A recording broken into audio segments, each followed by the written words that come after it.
Ellen had told her friends she was going for a walk at the water park, then would meet up with them after their exams. But she failed to return to college at the arranged time. With her friends, she was apparently renowned at getting lost.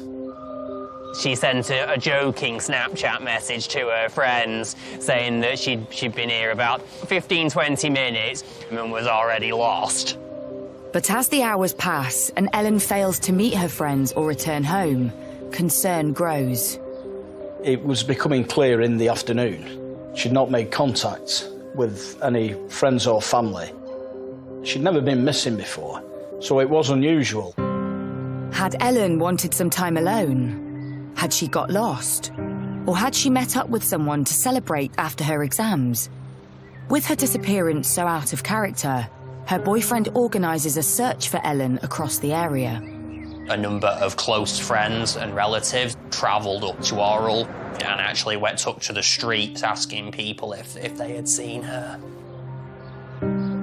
Her family conducted their own inquiries and search as you would. They'd be thinking things like, has she fallen and got hurt or something of that nature. News of Ellen's disappearance quickly spreads amongst the local community.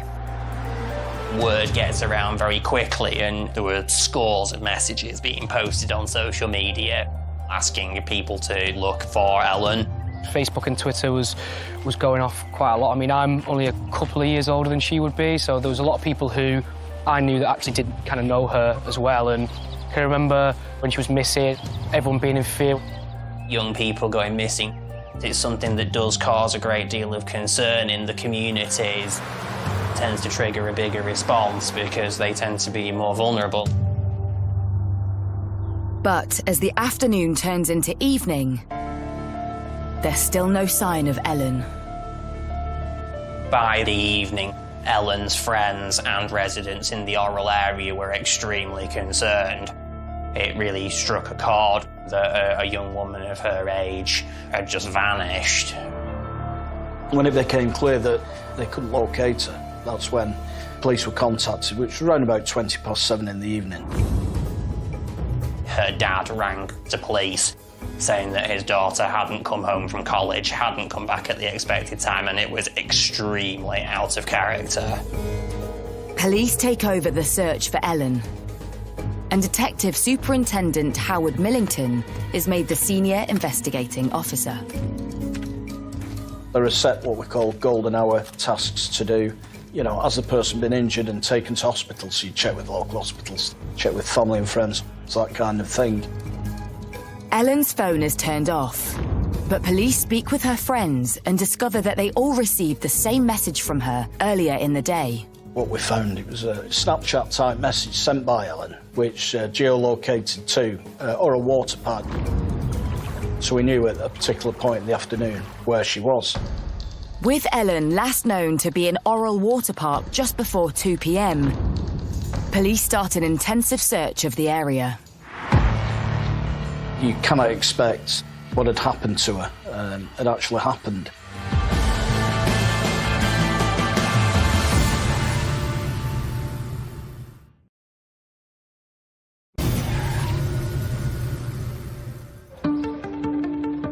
In the peaceful village of Orrell, concern is rising for the welfare of 18-year-old student Ellen Higginbottom after she seems to have vanished into thin air. It would appear from messages retrieved from her friends' phones that she'd arranged to meet up with some of her friends in a post-exam, you know, letting hair down type of afternoon. The college student had gone for a walk after finishing her final exam and was due to meet up with friends to celebrate. But she never turned up, and her phone is switched off. Local reporter Andrew Knoll finds himself at the centre of a developing story. We do report on missing people fairly regularly.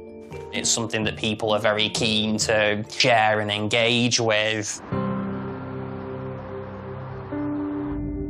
On the Friday evening, I remember a lot of people messaging on those, expressing concern about what was happening with Ellen, asking me for information, asking me what I'd heard about it, what the police had said about it.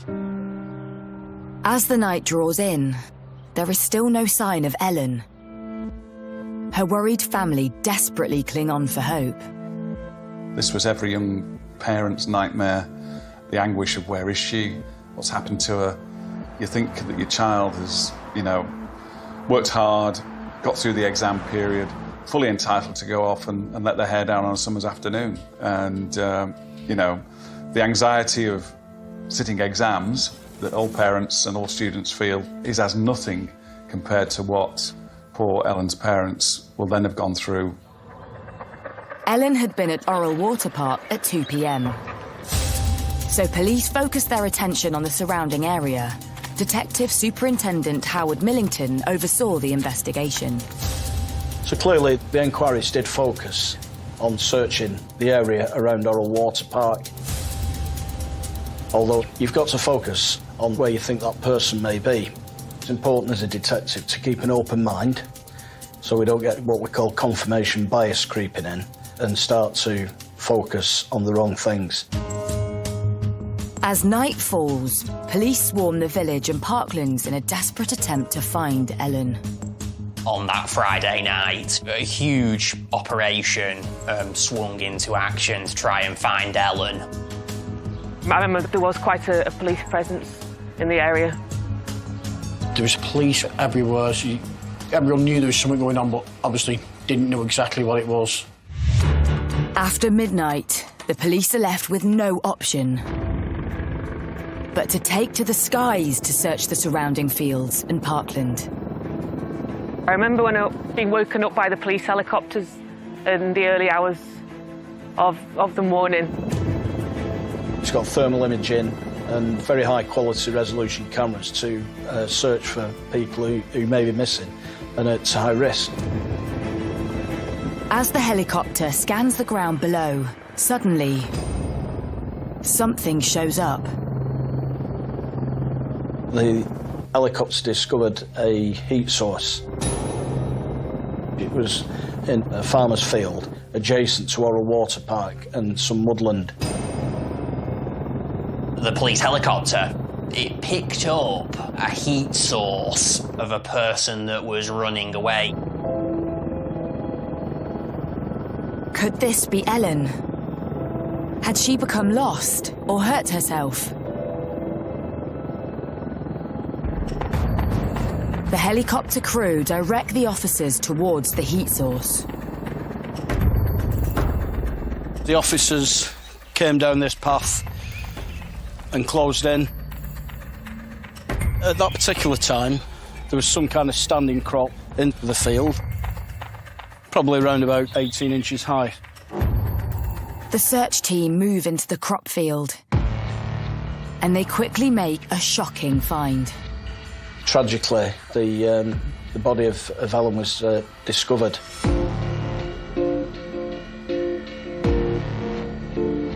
Police seal off the scene, and it's established that the laptop and mobile phone Ellen had with her were missing.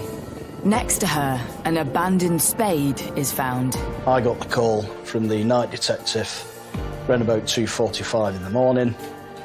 From the way it was described to me, I was immediately concerned that it was a case of homicide.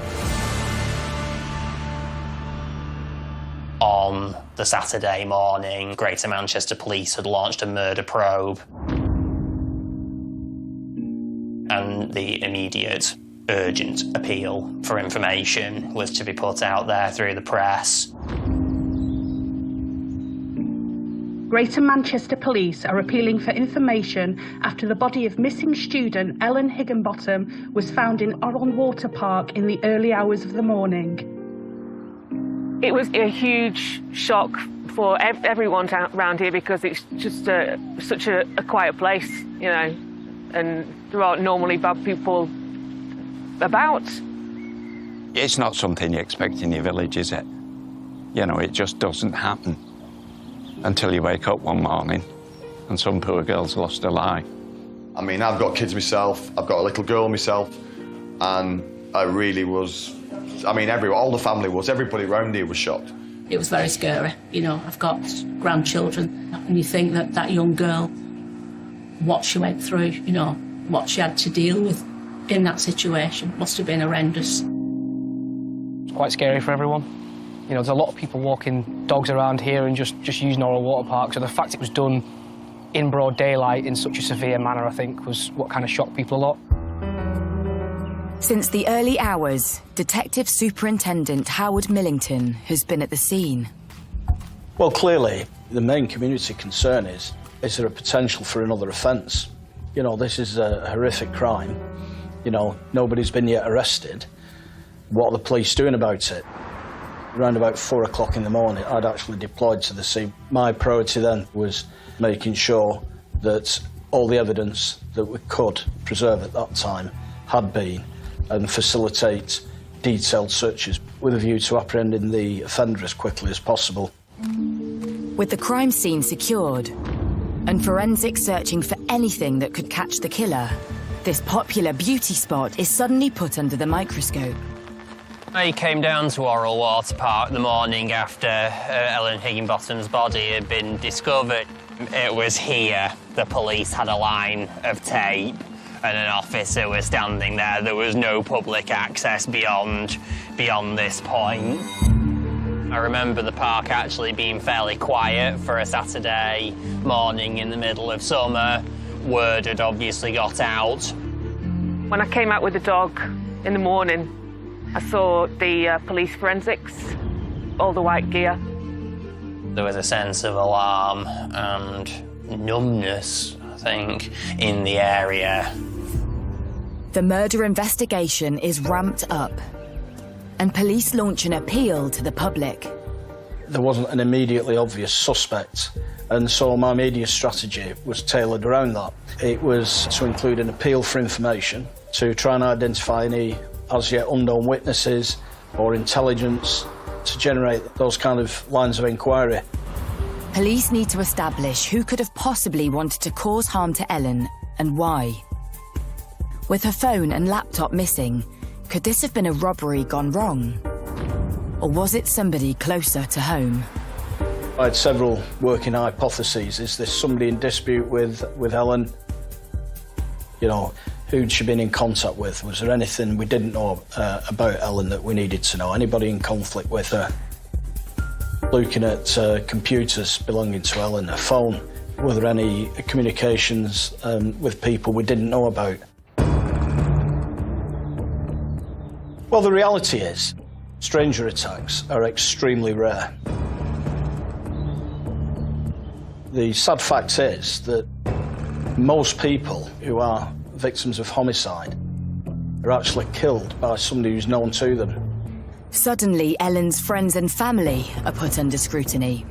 The majority of murder victims are known to their killers.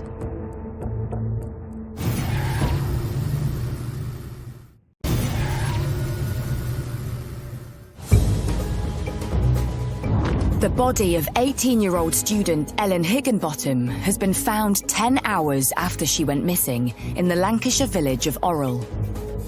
Greater Manchester Police start to look closely into Ellen's life. In the wake of her body being found, immediately one of the questions is, did she know her killer? In the vast majority of cases, that is the case. The questions I would be looking for is there anybody who she's been in dispute with or fallen out with? Now, that can be because they're friends or work colleagues or partners, family, anything of that nature. You know, does she have a partner? It transpired she had a boyfriend who'd assisted with the search.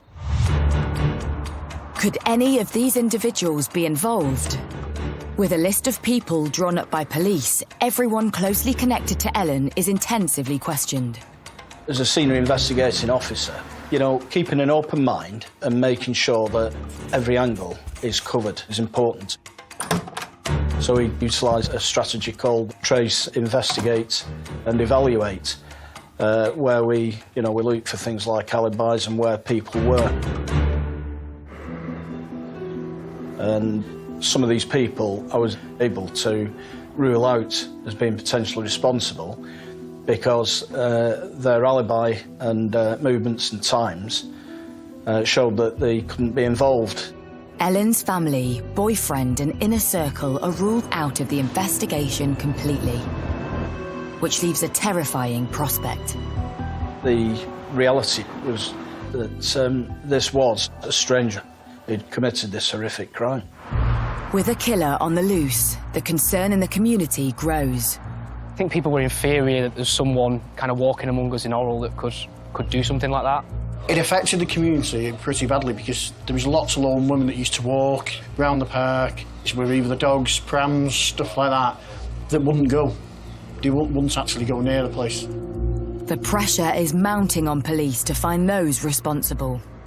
When it became apparent that this was a stranger, in all likelihood, you know, the responsibility on my shoulders as the SIO, it's so intense. You know, I was in the white heat of the investigation. You know, Greater Manchester Police were resourcing and investigating this as thoroughly as possible to apprehend the very, very dangerous offender. Post-mortem results arrive, which could offer clues to her attacker. The cause of Ellen's death was two quite dreadful, very deep wounds, in particular to her neck, either one of which would have been sufficient to kill her. DS Howard Millington said the severity of it and the ordeal that Ellen had gone through was unimaginable. It was a crime of very unusual severity and brutality. Forensics also arrive from the scene, and the investigation takes an even more sinister turn. But this was where Ellen was actually found. A little bit further this way, and there was a hole in the hedge. And we proved forensically, once the scientists had been down, that's where the attack took place, because of some of the blood samples and other material there. And it was clear she was dragged through into the field after the attack.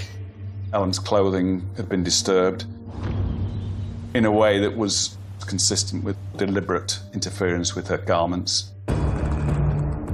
Also, she had what looked like faint ligature mark around her wrist.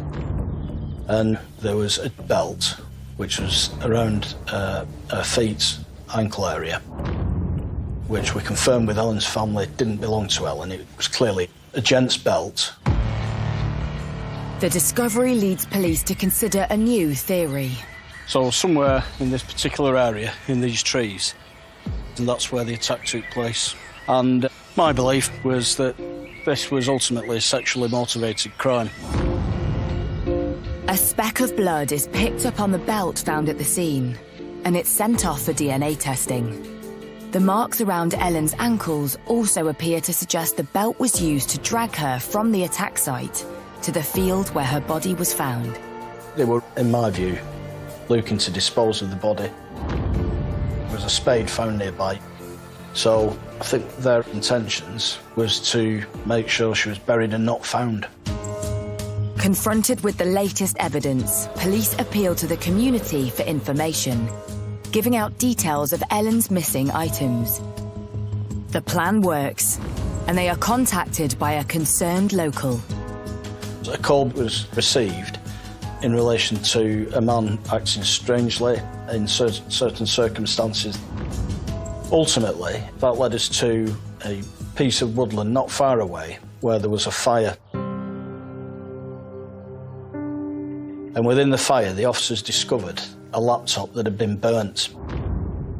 Now, we did know from the liaison with Ellen's family that she had a Lenovo laptop. When the police went to the embers of the dying fire, they indeed found some of Ellen's possessions, her laptop and her keys, in what police quickly surmised was a not very effective attempt to destroy some evidence and cover traces that they'd been in possession of them. Following the discovery of Ellen's missing belongings, burnt out in woodland in nearby Billinge, the police make a breakthrough. An arrest was made. A man was in custody, being questioned on suspicion of murder. The man in question is a 47-year-old from the Billinge area. Witnesses identified him trying to set fire to items in the woods. Could this be Ellen's killer? He's taken in and questioned by police and makes a startling admission. When he was spoken to, was identified two other people who were partners and were also involved. And it transpired that these two individuals, along with the male that was arrested near this fire, had taken possession of Ellen's property, disposed of it. Police, they made 2 further arrests in and around the Orrell area. The 2 further suspects are arrested and taken into custody. A 30-year-old man and a 31-year-old woman. They are also from the Billinge area. Who are these 3 suspects? And what is their involvement in Ellen's death? As police dig further, they find no forensic evidence linking the trio to the murder scene. But then, police receive DNA results from the belt, which changes the course of the investigation. A gent's belt that was near Ellen had both Ellen's DNA and also matched that of a man. It matched a man called Mark Buckley. Then I made the decision to declare him as a suspect and arrest him on suspicion of murder.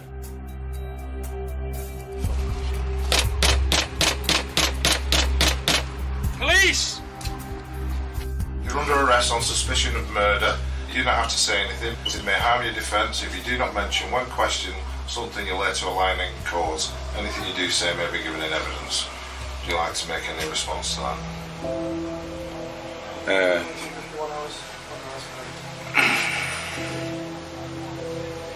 Anything to say? Pardon?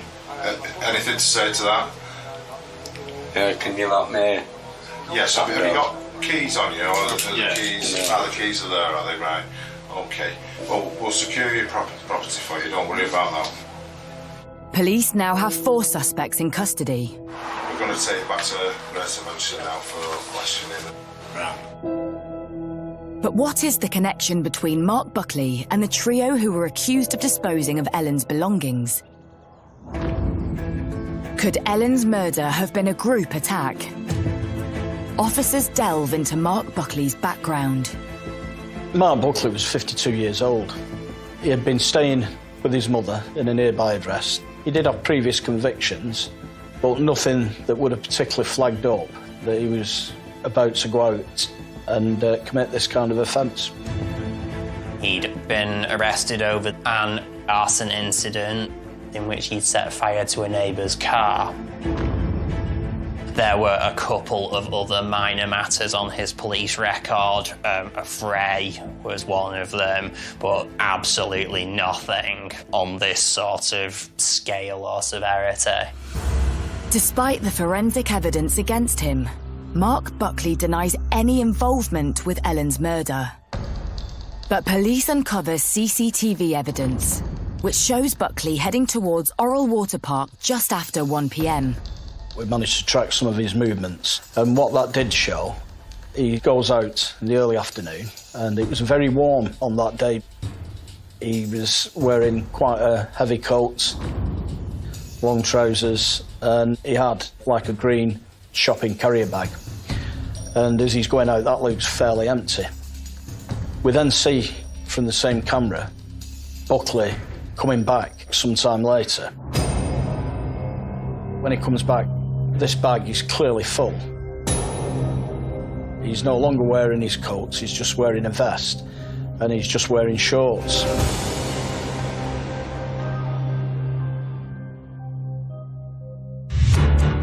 Despite being confronted with video evidence, Buckley continues to deny any involvement in Ellen's murder. But then the other suspects in custody start to speak. Not only do they say they are friends with Buckley, but they describe how they came to have Ellen's possessions. Transpired that Mark Buckley had been to the 3 offenders. He had passed on a rucksack with items including a laptop and keys that he'd stolen from Ellen. He had also sold on her mobile phone to one of them as well. With the evidence against Buckley mounting up, he finally cracks. When he was questioned by detectives, Buckley, in the end, confessed fairly quickly to killing Ellen. Mark Buckley is charged on suspicion of Ellen Higginbottom's murder, while the other 3 suspects are charged with perverting the course of justice in knowingly disposing of evidence. But what actually happened on that fateful summer night when Ellen was killed?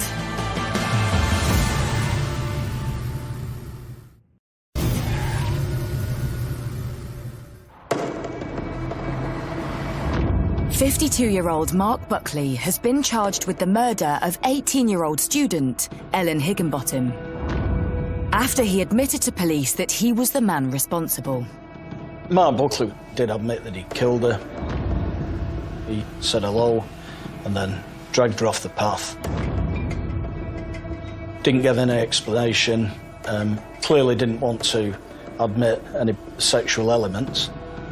He was fairly quickly contrite as to the killing itself, but he always maintained that there was no sexual activity or sexual motivation behind his crime. After Mark Buckley allegedly sold on items stolen from Ellen after the murder took place, attention turns to the other 3 suspects from Billinge, 2 men aged 47 and 30, and a 31-year-old woman. 3 other people were on charges related to assisting the offender or involvement in the crime. They were charged with perverting the course of justice in that they got rid of evidence and handling a stolen laptop.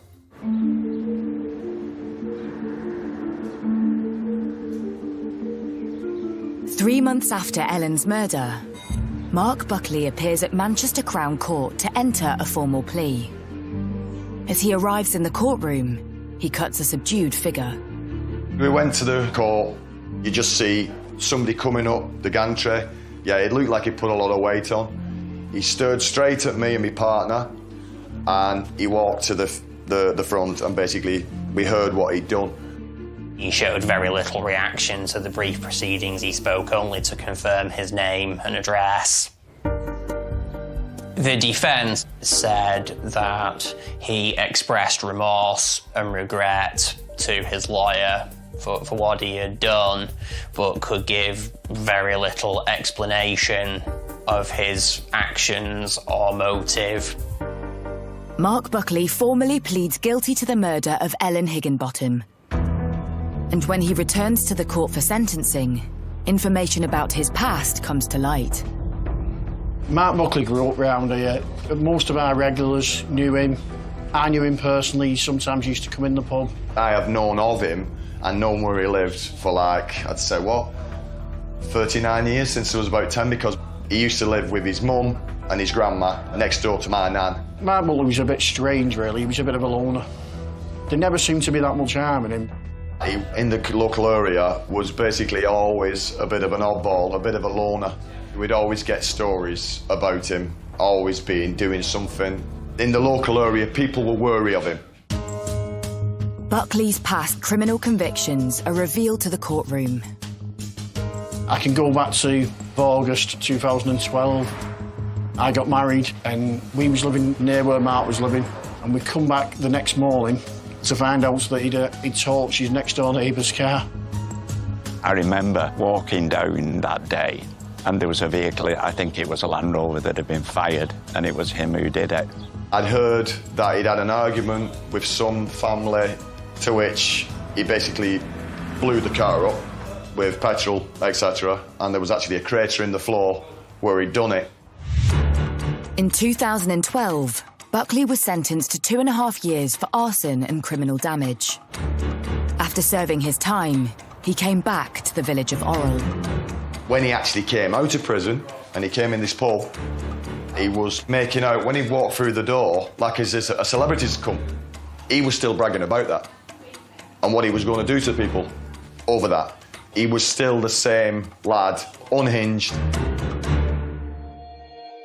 Feeling disturbed by his return, the local community had come together to raise their concerns with the police. People was basically scared of him coming in the area. As a result, police relocate Buckley to nearby Preston. But despite this, the court hears how he still found a way of returning to his childhood village of Orrell. I honestly believe that he was saying he was coming to see his mother, but not making out that he was staying over here. So the Preston flat what he had was vacated, and then he was coming here, staying with his mother for 3, 4, 5 days sometimes. A lot of people was anxious and scared about that. Tragically, the community's fear and suspicions around Buckley come into fruition on the morning of the 16th of June, 2017, when Buckley enters Orrell Water Park at 5:30 a.m. Buckley had been in the park probably from almost first light that day. Early morning dog walkers recall seeing Buckley. Mark Buckley, police discovered, had been in the area for quite some time. He had been scoping out the area on the Friday. Basically, Mark was on the prowl round the water park, and different people had come forward saying an individual was preying on young women. He approached a number of women who were walking alone and then let them go.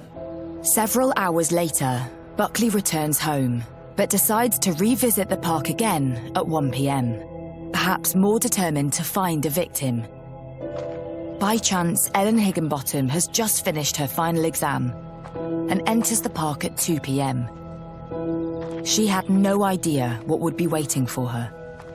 On that afternoon, he selected his victim as Ellen Higginbottom when she wandered alone into the water park.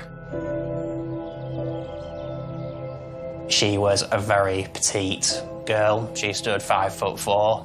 She was very slightly built, and he was able to overpower her very easily.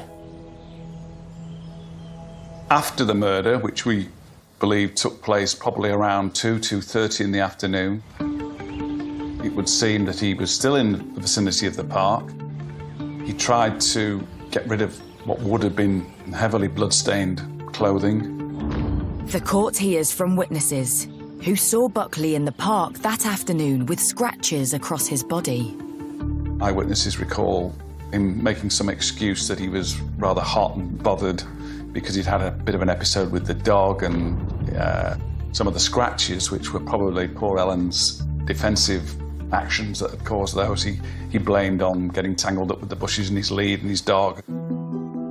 2 hours after Ellen's murder, Buckley finally returns home wearing only shorts and a vest, while carrying a bag believed to contain his blood-stained clothing, as well as Ellen's stolen belongings. Buckley then sells the items to his friends, the trio from Billinge, claiming he found them in the park.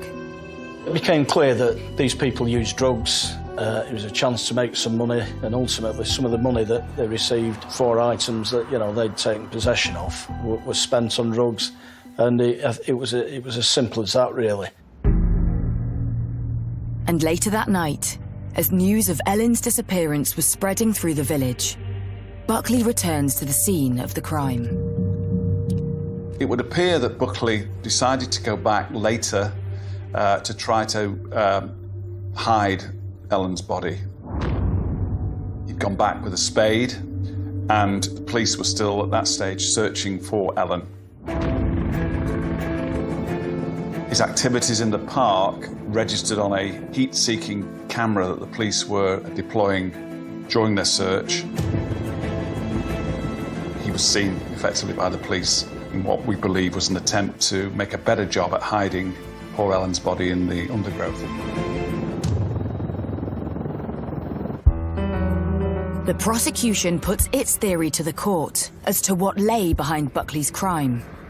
When we presented the case at the Crown Court, we maintained that there was a sexual element to the crime. Mark Buckley denied and continued to deny throughout that there was any sexual motivation or activity associated with the killing. But it's revealed to the courtroom that following searches of Buckley's address, police discovered a bag. That bag was recovered from inside a bin. It was heavily blood-stained inside. And it also, in the bottom of it, was still what I can only describe as a rape kit. He was found to be in possession of condoms and lubricants and other unsavoury items in a carrier bag he had with him. So we left the court in no doubt that this was sexually linked, although there was no charge of rape or indecent assault, sexual assault or anything of that nature. And the court also hears further shocking evidence from that fateful afternoon. A witness actually came forward to say they heard what sounded like a man and a woman having sex within the trees. And unbeknown to that particular witness, I'm confident that that was Buckley assaulting Ellen. I'm confident about that because of the time and particularly the location. The location was subsequently identified as the attack site. On the 14th of September 2017, the judge imposes his sentence and accepts there was a sexual motivation to the murder. Buckley is sentenced to life imprisonment with a minimum of 31 years behind bars. We went to the court. As he was walking down to the thing, you seen him just basically go and puff down. And I honestly don't think he's got any remorse. I think the sentence Mark got was really a bit of a disgrace. What he did was absolutely disgusting, and he should never be allowed out in the community again. After pleading guilty to perverting the course of justice, the 47-year-old man from Billinge is given a suspended 2-year sentence and ordered to do unpaid work. The couple, also from Billinge, are sentenced, with the 30-year-old man receiving 20 months behind bars, while the 31-year-old woman is given a 16-month suspended sentence. He'd lied to the police, they'd helped get rid of property and handling stolen goods. And, you know, to behave like that, knowing full well what Buckley had actually done, and still get engaged in that, in destroying evidence and handling Ellen's belongings, is actually pretty despicable in my book. With Mark Buckley now behind bars, the community of Orrell tried to come to terms with what happened on their doorstep. It did change Orrell. It's not just what he's done to the girl. The people going to the college, all her family, all her friends. God knows what that family must have gone through. Really, you know what I mean? It's not, you have kids and basically the kids bury you. You don't bury your kids, you know what I mean? I recall Mike and Kay being relieved, I think, not pleased. I think they were satisfied that Ellen's killer had been brought to justice. And in the centre of Orrell sits a lasting memory to the popular student who once had her whole life ahead of her. The community, after Ellen Higginbotham's death, came together and created a garden. It pays tribute to Ellen, her love of nature and animals, and there is a little library contained within it as well, where people can just leave spare books and can take books as well, which I think it was felt would be fitting to someone who loved her studies and would clearly have probably gone on to university and then a professional career of some kind.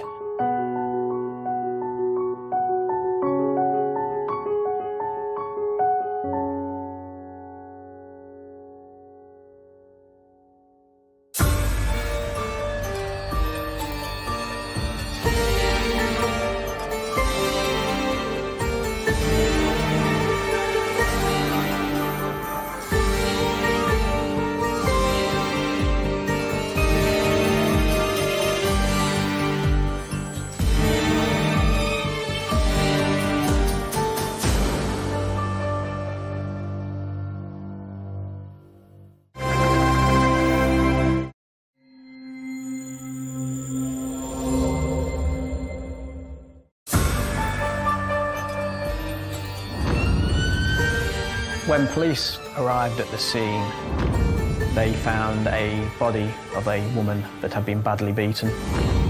She had numerous injuries, more than 20 in total, mainly to her head. She was covered in blood. It was a shocking sight. She'd been battered to death. It looked like there'd maybe been a burglary. The house had been ransacked. The fact that this has happened in broad daylight, at a time when people are taking their children to school, it strikes fear throughout everybody. A lot of people are scared living around here. You just can't believe that it's happened. The big fear is that our community is then under threat.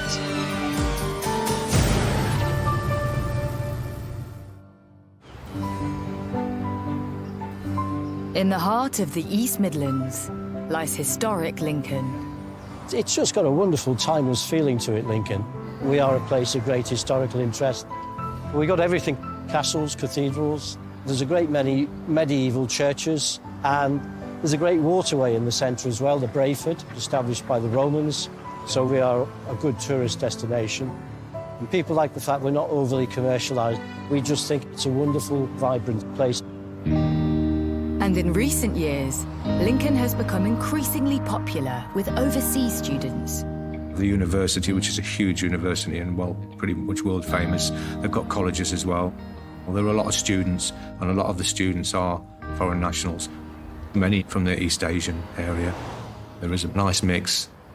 To the south of Lincoln, on the River Witham, lies the suburb of Sincil Bank. Sincil Bank area of Lincoln is a very tight-knit community, being adopted by the students and working-class Lincoln folk. A stone's throw away from the football ground, it does have a very villagey feel.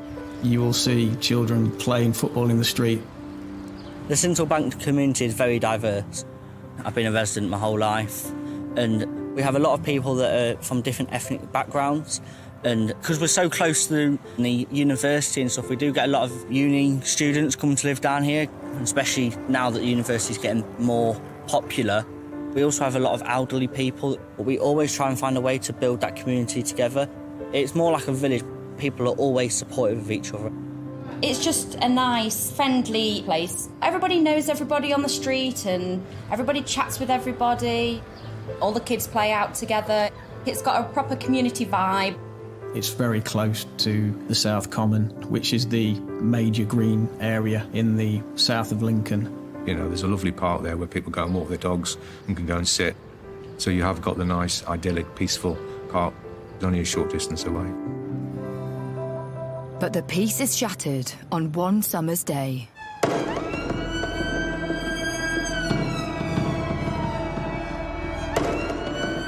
At 12:20 p.m, police are called to an address in Sincil Bank. When police arrived at the scene, they found a body of a woman that had been badly beaten. She had appeared to have been beaten with a blunt object. The crime scene is secured. The police came, they cornered off the streets, you weren't allowed anywhere near your houses and stuff. No one really told us what happened. A murder investigation is immediately launched, and it's not long before the body is identified as 29-year-old student Mingzi Yang. But who is Mingzi, and how had she become a victim of such a brutal murder? Mingzi Yang was originally from China. She came to the UK in 2008, and she was studying English at Lincoln College. Initially, she lived in the Humberside area, and in 2012, she moved to the address in Sincil Bank, where she lived with her partner, who she'd met fairly recently, Darren Grundy, and her young 5-year-old son. Mingzi's son was from a previous relationship, but Darren quickly became part of the family. As a couple, they were engaged to be married and were due to get married the following year. But on the 17th of June, Darren had grown increasingly worried throughout the day when Mingzi failed to answer her phone. He'd gone to work and he'd been trying to get hold of her throughout the day without any success, so he left work early and made his way to the address. Darren arrives home and makes a shocking discovery. He found a scene of devastation, really. It looked like it had been ransacked. It looked like there'd maybe been a burglary. There was a lot of blood in the address, and he discovered Mingzi's body. And then he raised the alarm and the police were contacted. As the police begin their investigation, they need to establish what Mingzi's last known movements were on the day of her murder. Detectives will use a phrase sometimes that says if you find out how a person lived, then you'll find out how they died. It's about building up a detailed picture of that victim, because somewhere in there might just be the answer as to why this has happened and who's committed it. On the morning of the 17th of June, she'd gone and took her young son to the local primary school, which was a very short walk away, and returned to the address. The killing was believed to have taken place in broad daylight, early in the morning after school, although the body wasn't discovered until Mr. Grundy raised the alarm. The question is, who could possibly have wanted to harm Mingzi? First thing that would go through my head is to try and establish exactly what has gone on. The initial mystery for the police was that the house had been ransacked. There had been a burglary, and that possibly an intruder had killed Mingzi Yang. News that a possible burglary has turned into a murder sends shockwaves across the local community. There was fear and a sense of shock, because it's not something that happens with frequency in Lincoln at all. And the big fear is that our community is then under threat. I remember hearing about it. My mum and my dad told me about it, and it was very upsetting. It's very traumatic knowing that it's basically on your front door. You know, you could go to sleep at night and something bad could happen. This could have been my mum, or this could have been my sister, or this could have been a relative that lives across the road. Everybody was massively scared of what had happened because it was so close to home. It's 2 minutes away from the pub that I run, so that day customers were coming in absolutely shocked and stunned with all the police cordons. It just is unheard of around here. You just can't believe that it's happened. There was a genuine fear from people who lived in the local area that a burglar or intruder was at large and had carried out such a devastating crime in broad daylight. Neighbours were obviously concerned that this could possibly happen to them.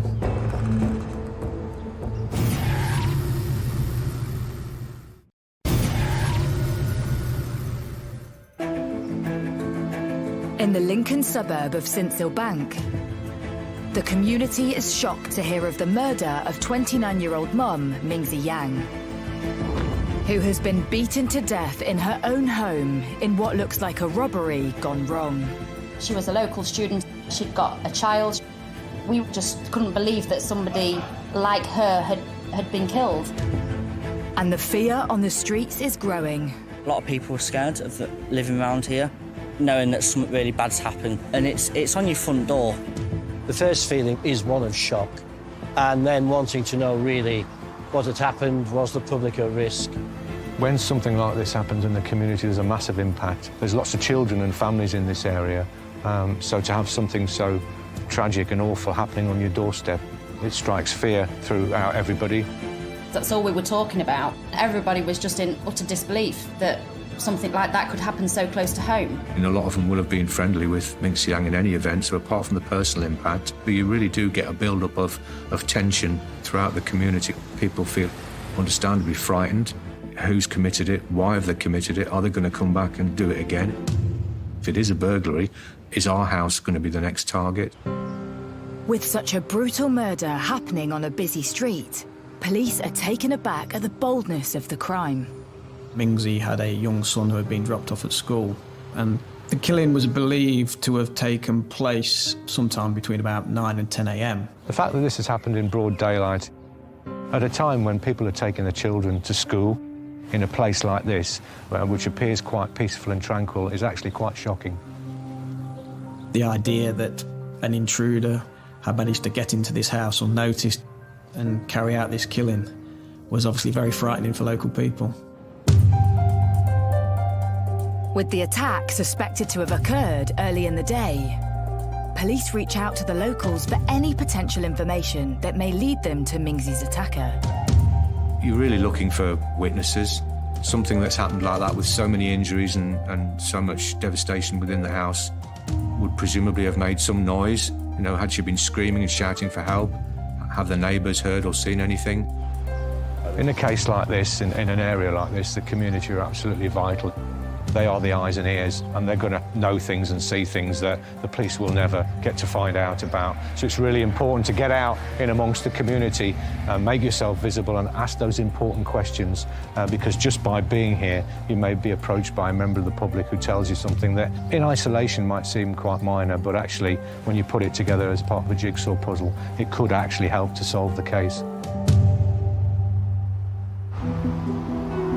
Local reporter Richard Van Plu is also on the scene. The first time I became aware of Mingsy's death was when the police put out a press release saying that the body of a woman had been found. Killings like this, obviously in rural areas, don't happen every day, and people are quite rightly shocked. And sometimes when you arrive at the scene, people will talk to you. It's their main way of dealing with what's happened. But so far, door-to-door inquiries have uncovered no leads to Mingsy's attacker. With the fear in the area growing, forensics arrived to examine the scene. When I arrived at the scene, it was a shocking sight. Mingsy was face upwards and she was covered in blood. She was in the main living room. There was large, pooled, smeared blood staining on the carpet all around Mingsy's body. There was a white radiator near where Mingsy's body was found, and there was spots of blood spattered onto the white radiator. The smears and pools of blood along the carpet had indicated to me that she'd been assaulted at one end of the room, and she was on the floor crawling towards the kitchen in an attempt to escape. The blood spatters on the radiator and on the adjacent wall indicated that as she was crawling along, she was being hit with the blunt instruments repeatedly. Post-mortem results then arrive, which further adds to the horrific nature of Mingsy's death. A post-mortem found Mingsy's injuries were quite severe. She had numerous injuries, more than 20 in total, mainly to her head. She also had, interestingly enough, some defence wounds, including a fracture to one of her hands, which clearly indicated that she'd been trying to fend the attacker off. But the actual number of injuries and the nature of those injuries were very, very severe and would only ever have resulted in one thing, which was her death. She'd basically been battered to death. But as police scour the scene and surrounding areas, there is no sign of the murder weapon. The weapon used was believed to be a very hard, heavy, blunt object. But interestingly enough, it wasn't recovered from the scene, which suggests that potentially the offender may have possibly brought it with them, but certainly taken it away with them, which does suggest a degree of premeditation and planning and the realisation, even in the moment of everything happening, that actually they might have left some evidence on that weapon. Police start to suspect that their initial theory, that Mingsy disturbed a burglar who then attacked her, could be wrong. This is reinforced when detectives examine Mingsy's possessions. Burglary is normally where somebody goes in and steals something. Sounds fairly obvious, but that's what happens. So if there were items in that house, such as TVs, electrical goods, jewellery, cash, you would expect someone that's committing a burglary to take those. The fact that items didn't appear to be missing is really important. And new forensic evidence casts further doubt that Mingsy disturbed a burglary taking place. The perpetrator had gone upstairs and opened a number of drawers, which made it look like a burglary. However, the intruder had done this after he'd assaulted Mingsy. We know that because Mingsy's blood was on the stairs in the form of footwear marks, and her blood was on the drawers in the form of finger marks, glove marks in blood. In my mind, your average burglar If they're startled, they're just going to want to get out of the property. They don't want to harm anybody. They just don't want to get caught. Why would a perpetrator repeatedly beat Mingzi and then take the risk of going upstairs to see if they could find something in her bedroom? It just didn't quite add up.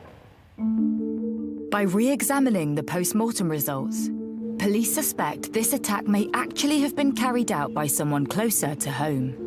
The nature and the number of injuries and the fact that they were all caused to Mingzi's head area is a suggestion that perhaps this is a little bit more personal.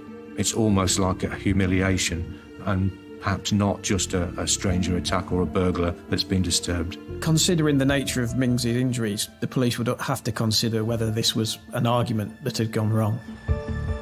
In the majority of murder cases, there is some kind of connection between the victim and the offender. 90% of murders are committed by people who know the victim, and normally very closely.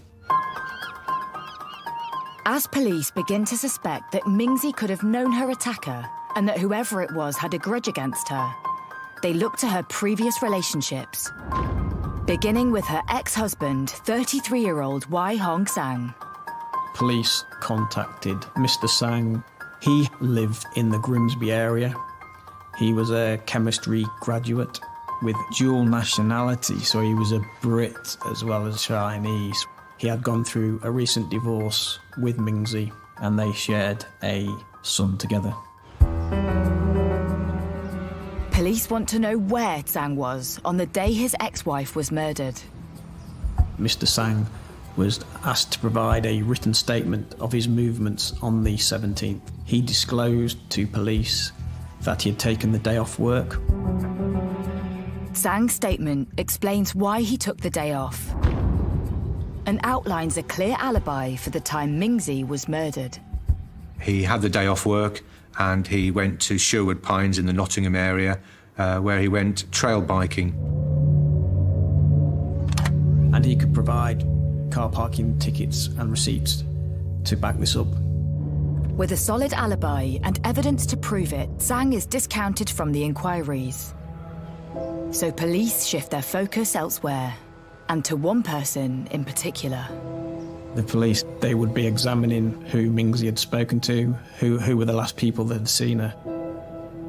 Obviously, in this case, Darren Grundy was virtually living at Mingzi Yang's address. Darren Grundy would likely to have been the last person to see Mingzi Yang alive. He's the person who's in a current relationship with her. He's the person who discovered the body. Mingzi Yang's fiancé, Darren Grundy, is taken in for questioning. And it isn't long before the police make an announcement. Darren Grundy is arrested on suspicion of the murder of Mingzi Yang. He's taken into police custody, and the police think that they have their man. All of Darren's clothing was seized and submitted to the laboratory for examination. The police were convinced it obviously had the hallmarks of a crime of passion.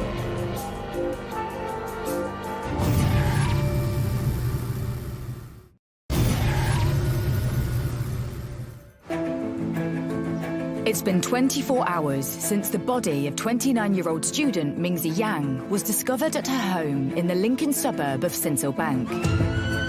And police have arrested her fiancé, 32-year-old Darren Grundy, on suspicion of murder. Darren Grundy was the person that reported her death and was also possibly the last person to see her alive. He was taken into police custody, during which time he's questioned and the police seek to gather further evidence and information to strengthen their case. Police believe the attack on Mingzi was carried out by someone who knew her. Police were convinced that this was a crime of passion. It's not unusual with crimes of passion that the victim is badly beaten. Mingzi had been beaten and sustained over 20 injuries. The hallmarks of a crime of passion, I would say, are extreme violence, humiliation, degradation, that sort of thing. Doing something that's really personal, so, destroying something that really means a lot to somebody. And often it is extreme, gratuitous violence, where there's clearly been some kind of loss of self-control, because it's such a personal issue. Now in police custody, Darren faces intense questioning from detectives. The interview of a murder suspect is different from the interview of a witness. It's far more detailed. The officers that interview a murder suspect will be specially trained, and they use tactics and techniques with the intention of getting as much information as possible. During the interviews, Darren Grundy maintains that he went to work that day and he was trying to get hold of Minxie Yang during the day. He couldn't get hold of her, so he decided to leave work early, and he came home from work early and he found her dead in the home. But police aren't convinced by his account and detain him further. In order to hold someone in custody for more than 36 hours, the police need to go to a magistrate's court in order to keep that person in custody. So this is a serious situation for Darren Grundy. He's in custody, and obviously the police think that they have their man. When police receive forensic results from Darren Grundy's clothing, the findings change the course of the investigation. When we looked at Darren's clothing in the laboratory, there was no blood spattering on there. The blood staining on him was quite minimal, and it's not what I would expect from the perpetrator. I would expect to find a lot of small spots of blood on the perpetrator's clothing, especially around his lower legs. If you imagine when Minxie's moving around the room and she's being constantly struck, the blood is spattering onto that radiator. Those small spots of blood will also spatter back onto the assailant. Didn't see anything like that at all on Darren's clothing. But then a member of the public comes forward with some information that turns the case on its head.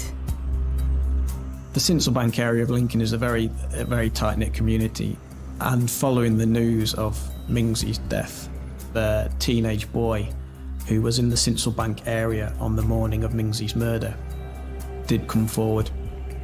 He reported to police that he had seen a cyclist loitering very closely to the back passage of Minxie's address. The young boy saw a man on the pedal cycle cycling around this area, and he actually saw him go into an alleyway, which is where the address in question is. He remembered clearly that that cyclist was wearing a blue workman's helmet rather than a cycling helmet. He made eye contact with the cyclist and then watched as he wheeled that bike into Minxie's passageway. But who was the cyclist? And could they be responsible for Minxie's murder? The physical description the boy gives narrows down his identity. This key witness reported to police the cyclist was also of East Asian appearance. The police now had to explore people who knew Minxie matching that description. And at this point, the police become aware that actually they've been looking at the wrong man. And they focus their inquiries in a different direction. Darren Grundy is released without charge. And attention now falls on an individual from Minxie's past. The description of the cyclist matched Minxie's ex-husband, Mr. Sang. Wai Hong Sang had already provided police with a convincing alibi, saying he was over 40 miles from Minxie's home on the day of her murder, enjoying a day out biking at Sherwood Pines Forest. Mr. Sang has a solid alibi. He'd travelled to Sherwood Pines, where he had spent the day trail biking. So police are then tasked with establishing his movements exactly and whether it is possible that this cyclist could be Mr. Sang. In the eyes of the investigation, there is obviously a big difference between police suspecting that this cyclist may be Mr. Sang and may have committed the murder, but proving it to a jury is obviously a whole different matter. In an attempt to track down the mysterious individual spotted by a local teenager, police trawl through thousands of hours of CCTV from across Lincoln. There are so many CCTV cameras now, private, local authority. People have them on their houses as well. It's a real critical part of any murder investigation. The police will be looking at trying to find that person at that location or as close as possible, and then trying to find where they went from there. You know, where did the cyclist come from? Ideally, what did they do whilst they were in the area, and then where did they go afterwards? And after hours of rigorous detective work, police finally spot the cyclist. What it actually showed was that this particular cyclist, who was quite distinctive in description, particularly with a hat that he was wearing, was picked up on 40 separate occasions in 16 different locations in and around the Lincoln City area. The route of the cyclist was quite clear from the footage that he'd come into the city in the early hours of the morning, then made his way out of the city again. The man is seen cycling away from Lincoln just after 9 a.m, around 3 hours before Mingsi's body was discovered. Detectives analyse the footage to see if the cyclist in question is indeed Mingsi's ex-husband, Wai Hong Sang. One of the main difficulties in proving identity of someone on CCTV is the quality of the footage. It's vastly improved since many years ago when it was really poor, but you still do have systems now, for one reason or another, that are not particularly clear. They're grainy. You may struggle to identify someone. With the identity of the cyclist still unclear from the CCTV footage, police bring Sang in for questioning. The police will be looking at his background, his movements, and his relationship, trying to gather as much information. They'll be looking at inconsistencies with his account, and it may be that he can't give certain information. So they'll be trying to build up a case against him using the factual information that they know, and anything which can either confirm or disprove his account. Under caution, Sang gives the same account he provided in his written statement. Wei Sang told the police that he had gone to Sherwood Pines in Nottingham. He'd driven straight there from his home address in Grimsby, and he'd been there for the duration of the day. He was also able to produce some receipts from parking in the Nottingham area and a petrol receipt as well. Despite Sang providing receipts to prove his alibi, police attempt to investigate his digital footprint by looking into his phone activity on the day. He had turned his phone off when he left home, which he said was the usual thing that he would do when he was going trail biking. So what the police decided to do instead was to examine the sat-nav on his car. And what officers discover reveals a major hole in Sang's story. The inbuilt car sat-nav actually showed that he hadn't gone directly from Grimsby to Nottingham, but he'd driven from Grimsby to Lincoln, where he'd parked in a lay-by for at least 2 hours, and then afterwards had then gone to Nottingham. So there was a huge hole in the alibi. It's a shocking revelation. Police now know Sang was parked up in a lay-by on the outskirts of Lincoln on the day of Mingsi's murder. Could it be that Sang had cycled from this location to Mingsi's home in Sinsel Bank? Police look again at the CCTV of the suspicious cyclist. The analysis of the cyclist and the CCTV showed quite clearly, with the times involved, that he would have had the opportunity to have parked his vehicle on the outskirts of Lincoln, cycled into Lincoln to Mingsi's address, killed Mingsi, and then cycled back out of the city again, back to his car, and then driven to Sherwood Pines in Nottingham, where he claimed that he'd been all day. This key CCTV evidence proved Mr. Sang did have the time available to cycle into Lincoln and murder his ex-wife. But the CCTV footage is still unable to prove if Wai Hong Sang was at Mingsi's home on the day of the murder. The only evidence police have is circumstantial and unlikely to hold up in court. But then, forensic results from a search at Sang's address returned from the lab. The police submit various items for forensic examination from Wai Sang. There were items which were actually purchased after he'd separated from Ming Xiang. We examined a number of items from him, including a watch. The watch, when you looked at it with a naked eye, it didn't look as though there was anything on it at all. So I think the watch had probably been cleaned. But in the laboratory, once we could look at it using a low-power microscope, we could manipulate the hinges, the links, and you could see that in between the links there were some small blood stains. Those samples of blood stains were then subject to DNA profiling tests, and the blood was attributable to Mingzi.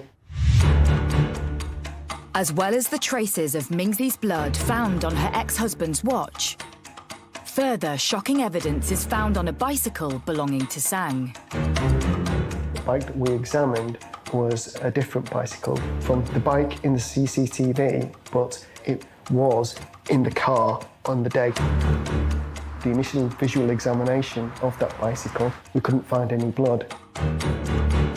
But once we got it in the laboratory with specialised lighting and the low-power microscope, there was a small blood stain that was located on the handlebar. Again, that was subject to DNA profiling test, and that came back blood attributable to Mingzi. So, from my examination of these objects, it was obvious that he has tried to cover all of his tracks, and he has done so quite successfully because we've only found these two small blood stains. We examined many other items from that individual and didn't find anything on them. And he's obviously done a good job of covering his tracks, but these minute traces left in these difficult to locate areas is what indicated that he was the perpetrator. Wai Hong Sang is charged with the murder of his ex-wife, Mingzi Yang. The police have circumstantial evidence. They have Wai Sang in Lincoln, in the area at the time of the murder. They have the forensic evidence that links him as well. What they haven't got is a specific motive or a reason why he's committed this awful attack on his ex-wife. Police obviously believed they had their man, but now they had to prove a motive. Why had Mr. Sang chosen to kill his ex-wife?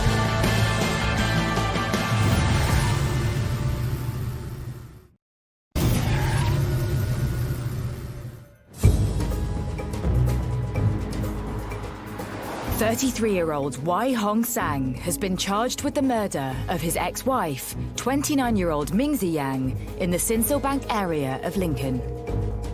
Having pleaded not guilty, the case is sent for trial.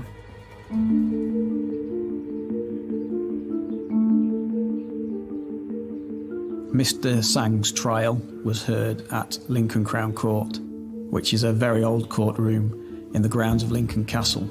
It is all a wood panel building. The judge sits high above the courtroom in a wooden seat. The defendant sits opposite in the dock, and witnesses give evidence to his right. It is a very personal experience for everybody in the room. As any officer involved in a murder case, you always will feel an amount of apprehension before a murder trial, because no matter how strong the case appears to be, and no matter how happy you are with how the investigation has gathered pace and been concluded at that point, there's always an opportunity and a chance that something could come up during the trial that could change the direction of things. And even if it is a technicality or something that doesn't directly impinge on the actual case itself, sometimes that can be something that influences a jury in a kind of negative way. As the trial begins, local reporter Richard Van Plu observes Mingzi's alleged killer in the courtroom. Sang was very composed. He was obviously a very intelligent man and was following the proceedings intently, but showed little emotion. The prosecution opens their case against Sang. The prosecution presented a strong case, backed by the CCTV evidence and the sat-nav evidence, but it wasn't an overwhelming case. The prosecution in the case were looking to show that there was a degree of pre-planning and preparation in this case. The way that Wei Sang had behaved, the fact that he'd lied about where he'd been, that he came to Lincoln in his vehicle, then came on his pedal cycle into the city centre. The fact that there were so many injuries inflicted on Ming-Si Yang, it was clearly a personal attack, and it was clearly something that he'd planned, and he'd tried to cover his tracks very carefully. The pathology evidence presented at trial showed that the injury that most likely killed Ming-Si was a brutal wound to the head. But the murder weapon was never recovered, and the prosecution suggested that this meant it was carried out by somebody with premeditation who had taken that weapon away and made sure that it wasn't found. To the courtroom's surprise, Sang agrees to give evidence. As a journalist in the courtroom, you sit in a wood-panelled seat right next to the witness box where Mr. Sang gave evidence. And confronted by the evidence from the sat-nav, Sang gave an account that he did leave his car in the lay-by near Lincoln. This differed from the account that he initially gave the police. Sang agrees that yes, he did go to Lincoln, but rather than going into Lincoln City on a push bike, he said that he drove to the outskirts of Lincoln, he parked in a lay-by, and he slept for a couple of hours.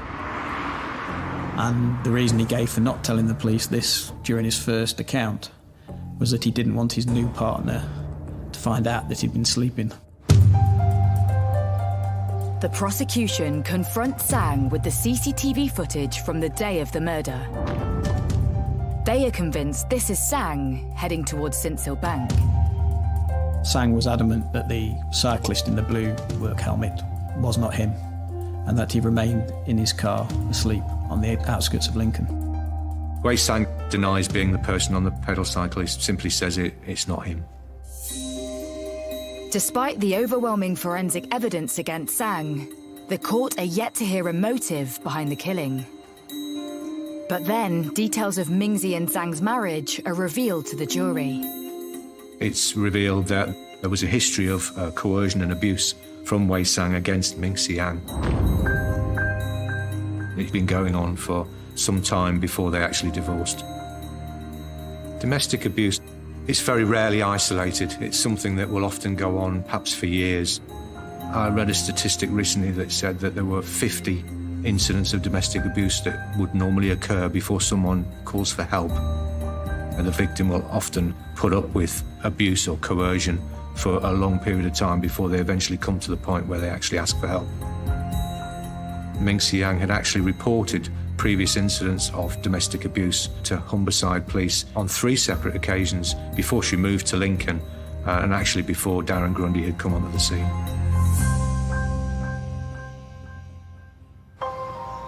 In 2012, Ming-Si divorced from Sang and moved to Lincoln to start a new life for herself. The pair then only saw each other when handing over their son to one another as part of an arrangement made by the court. The abuse that she had suffered appeared to have ended. But then, relations with her former husband took a sudden drop. During the trial, it was established that the divorce between Ming-Si and Sang had not been straightforward. There had been some disagreements over the custody of their son. And obviously, that is something that can raise very high emotions. Ming-Si and Sang had initially settled on shared custody of their son. But in the lead up to that fateful morning, it appears Ming-Si had put in motion plans to end this. They shared custody, but the prosecution put the motive on the basis that he got a letter a few days before where she wanted more custody of their son. Wei Sang had received at least one letter in relation to those custody arrangements, so it's believed that actually Ming-Si Yang was looking to see more of her son, and Wei Sang wasn't happy with that, and this potentially was the reason why he killed her. In my experience, in a case involving children and personal relationships, it can be something on the face of it quite simple, and in isolation perhaps not as serious, that can send somebody over the edge. Could potentially be a build-up of tension and stress over a period of time, and the person just kind of snaps.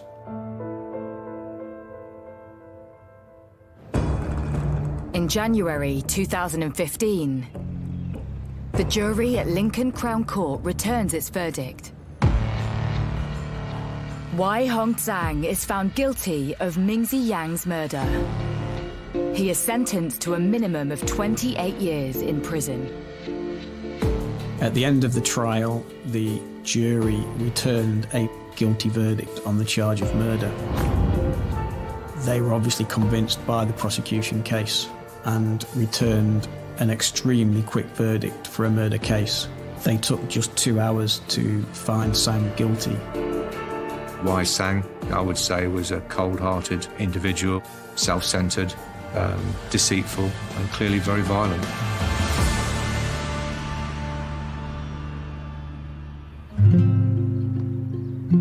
But with his cleverly constructed alibi, initially deceiving police, was there a chance that Sang could have walked away with murder? This case stands out because the murderer prepared a very clever alibi before carrying out the killing. It is not unusual for people to try and create an alibi after they carry out a murder or a killing. But in my career as a crime reporter, there are probably only 2 or 3 other cases where someone has gone to such great lengths. He's sat down and thought this through. He's obviously an intelligent person. He's covered his tracks. It just tells me that, yeah, he is that kind of cold, calculated kind of a person.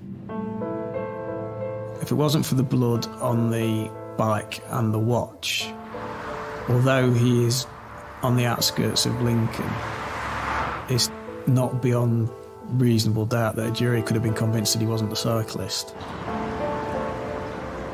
The case really turned on the forensic evidence. You know, he may well have got away with that murder in years gone by, but fortunately with the advances in forensic science and the specialist CCTV that's available and the experts nowadays, he was quite rightly tracked down and sentenced. If this murder had happened 30 years ago, at the start of my career, it's probably quite unlikely that he would have been convicted.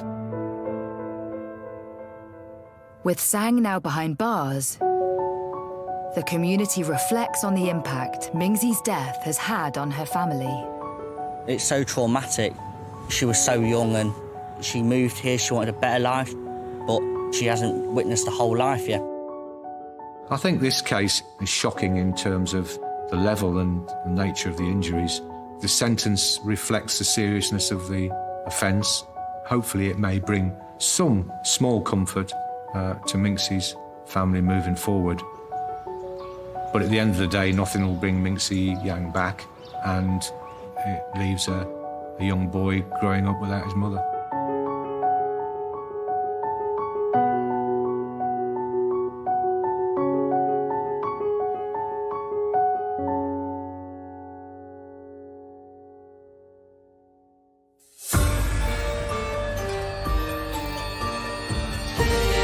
Shocking true crime Wednesday at 9 on Sky Mix, when a victim of circumstance is in the wrong place at the wrong time in You Murdered at First Sight.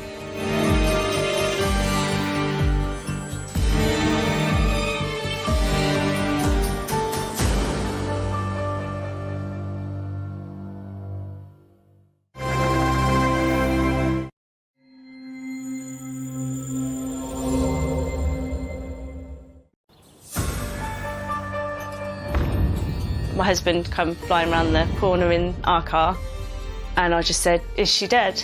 And he said, "Yeah."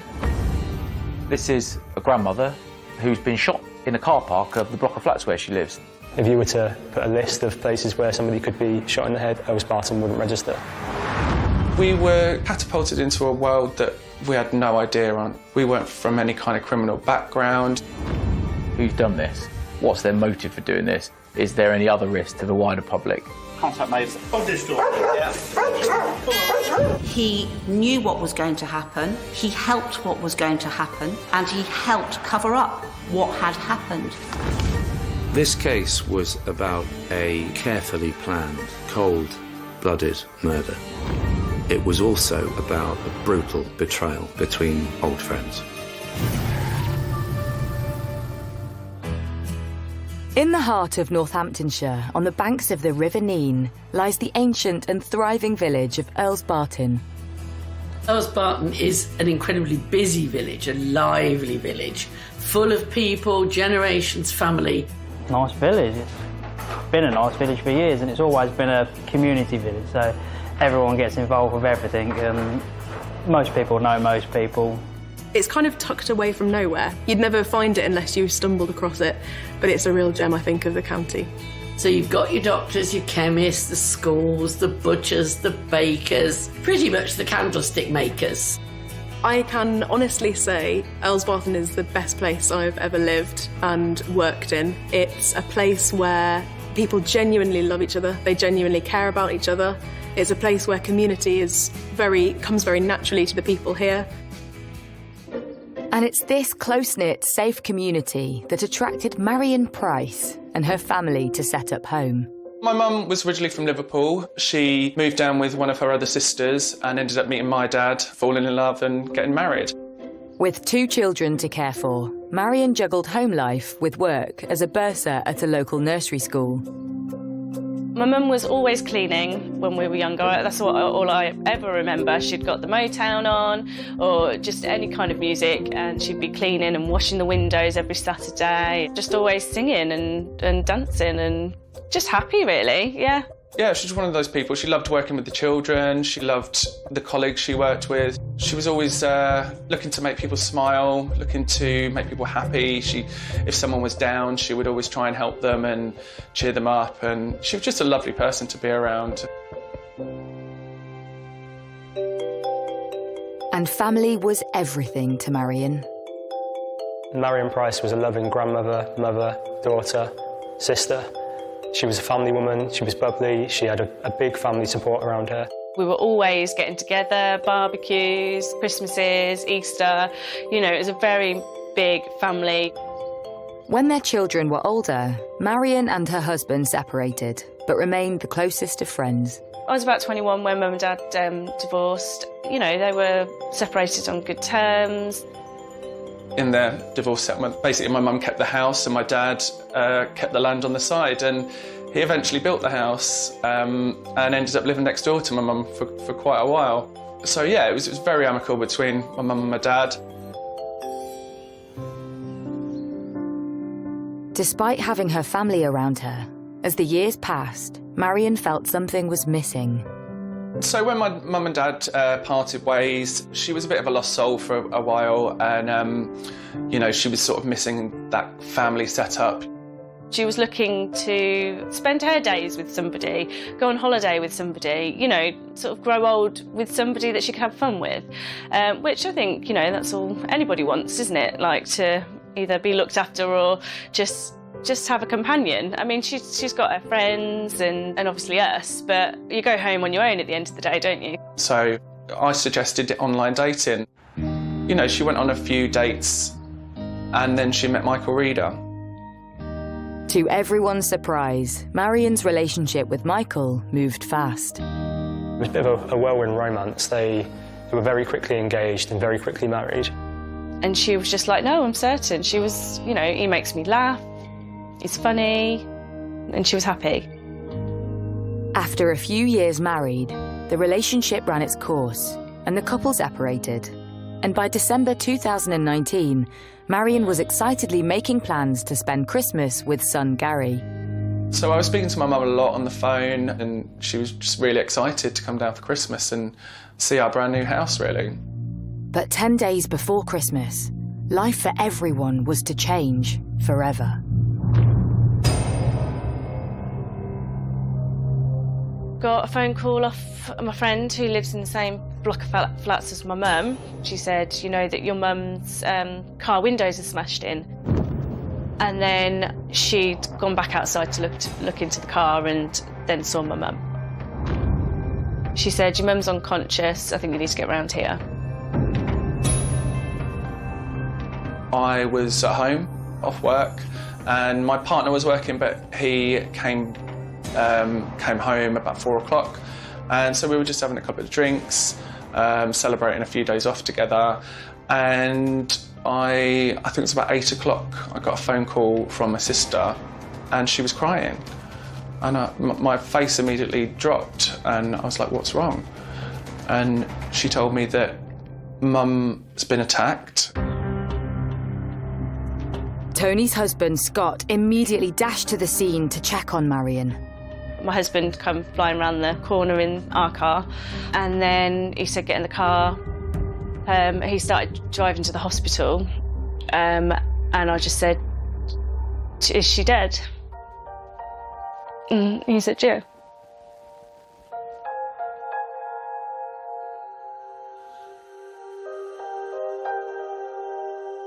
And I remember just falling to the floor and screaming, and the rest of that evening's a complete blur, if I'm honest. It was just, you know, you go from complete elation, having a good Sunday evening, to your whole world just crumbling.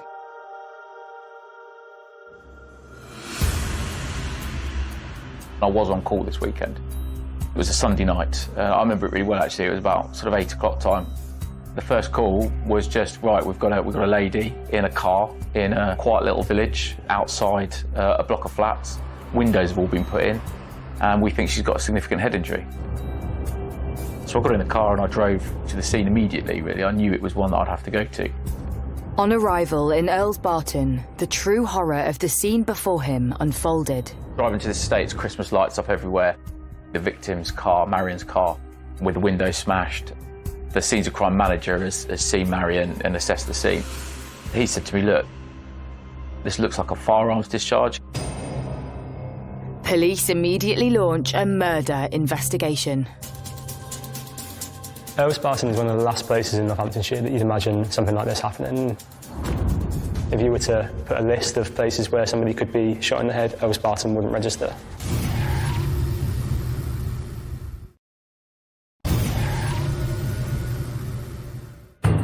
In the quaint village of Earls Barton, Northamptonshire police have just launched a murder investigation after 63-year-old grandmother Marion Price was found dead in her car. It was confirmed by our family liaison officer that she died from a single shotgun wound to the head through her car door. I mean, she hadn't even taken her seatbelt off, and she was shot through the window. The majority of the murders we deal with most recently have been knife-related, knife crime, or drunken incidents that are just accidents that have happened and have ended in tragedy. This was somebody's actually shot her through the window of her car. It was extraordinary. She just isn't the type of victim that you'd expect a gun crime incident to have occurred for. She had no enemies, you know. It was just a far cry from the world that we're all from. You know, I mean, we don't know anyone with guns, we don't know criminals of that level. Like, it was all too much to take in. It was horrendous. This is a grandmother who's been shot in the car park of the block of flats where she lives. Who's done this? What's their motive for doing this? Is there any other risk to the wider public? Immediately, police seal off the village, sending shockwaves throughout the community. So lots of residents in the area woke up on Monday morning to see police tape everywhere, people in white forensic suits, and the first thought was, what on earth has happened here? It's just unbelievable that gradually the village wakes up to a scenario that nobody can quite believe has really happened, especially when it's somebody you've been familiar with.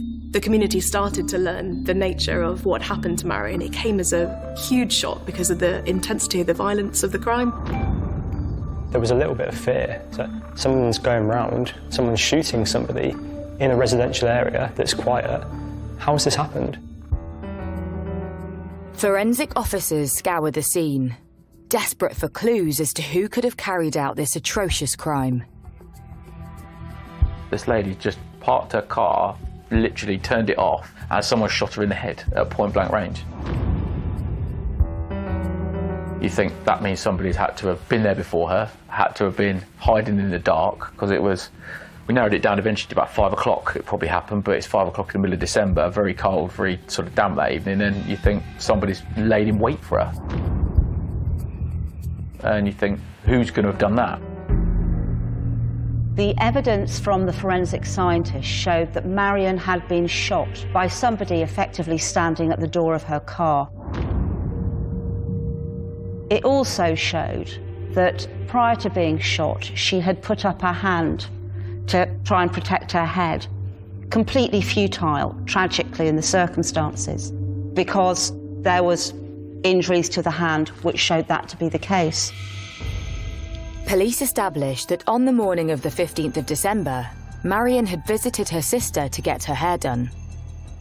From there, she did some grocery shopping for her mum, dropped that at her house before arriving back at her flat around 5 p.m. She was shot dead before she'd even had a chance to take off her seatbelt. One theory is immediately ruled out.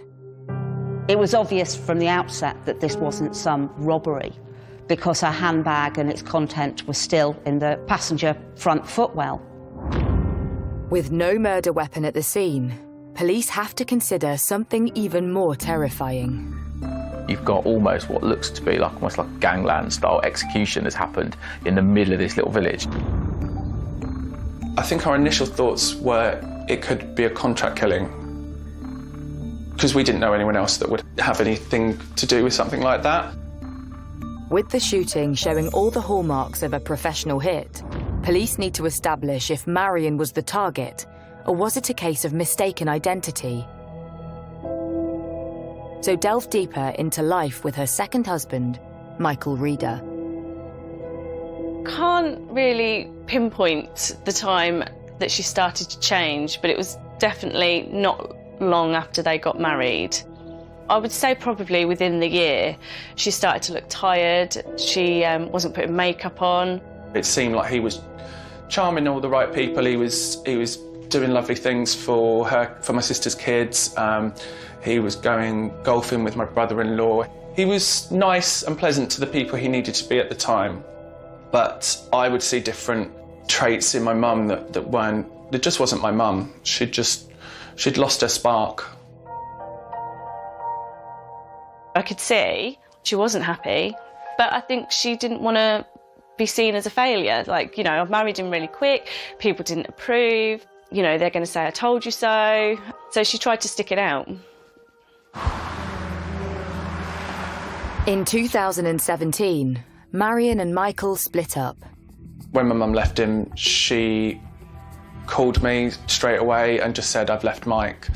And it was like this weight was just lifted off my shoulder. She was like, this is the next chapter of my life now. Like, I'm going to enjoy it. We're going to do this. We're going to do that. And yeah, she was just really excited about what was to come. And in November 2019, the couple decided to make their separation official. They were divorced, and just a month before that Marion was shot, he'd been ordered to pay her £10,000 at a court hearing. After the court, the next few days, he was due to pay that £10,000 into my mum's bank on the 16th of December. But the day before the money was due to be paid, Marion's life was cruelly taken from her. Something police believe is no coincidence. I suspected instantly that the person who has had to pay her money in an acrimonious divorce battle has a motive. And he's a very good suspect. So I'd sent some uniformed resources. They were firearms officers that went round to arrest him. Hold this door. Yeah. Contact made at the front with Mr. Reeder. Yeah, he's just putting his dog indoors. You're all right. Right, let's come in, Mr. Reeder. Pop your lolly down somewhere. My friend, I need to have a chat with you. He opened the door, still holding an ice cream in his hand, when the officers said that his ex-wife had been found dead. At this moment in time, I'm arresting you on suspicion of murder of your ex-partner. You do not have to say anything, ma'am. Your defence, you're not meant to be questioned something related to line of court, and you do say it may be given evidence. Your arrest is necessary for a prompt investigation into that offence and to secure evidence. Do you understand that? Just put your hands on that for me. You want your own in the house? You are. When we've heard that he'd been arrested, we all were relieved. So it was a big, huge sigh of relief that he'd been arrested. Just waiting for another car to come and you're going to be taken to Criminal Justice Centre. All right? Yeah. Where you'll be spoken to further about this incident. All right. What's wrong with me and what's happened? You're under caution, sir. I'll just remind you, you do not have to say anything. Mainly defences do not mention when questioned something that's related on in court, and you do say maybe evidence. All right? Have a seat. When did this happen? Early this evening, sir. Have a seat. Your ex-partner is Marion Price. Yeah. You know, who else would have wanted to hurt my mum? Nobody. Absolutely nobody.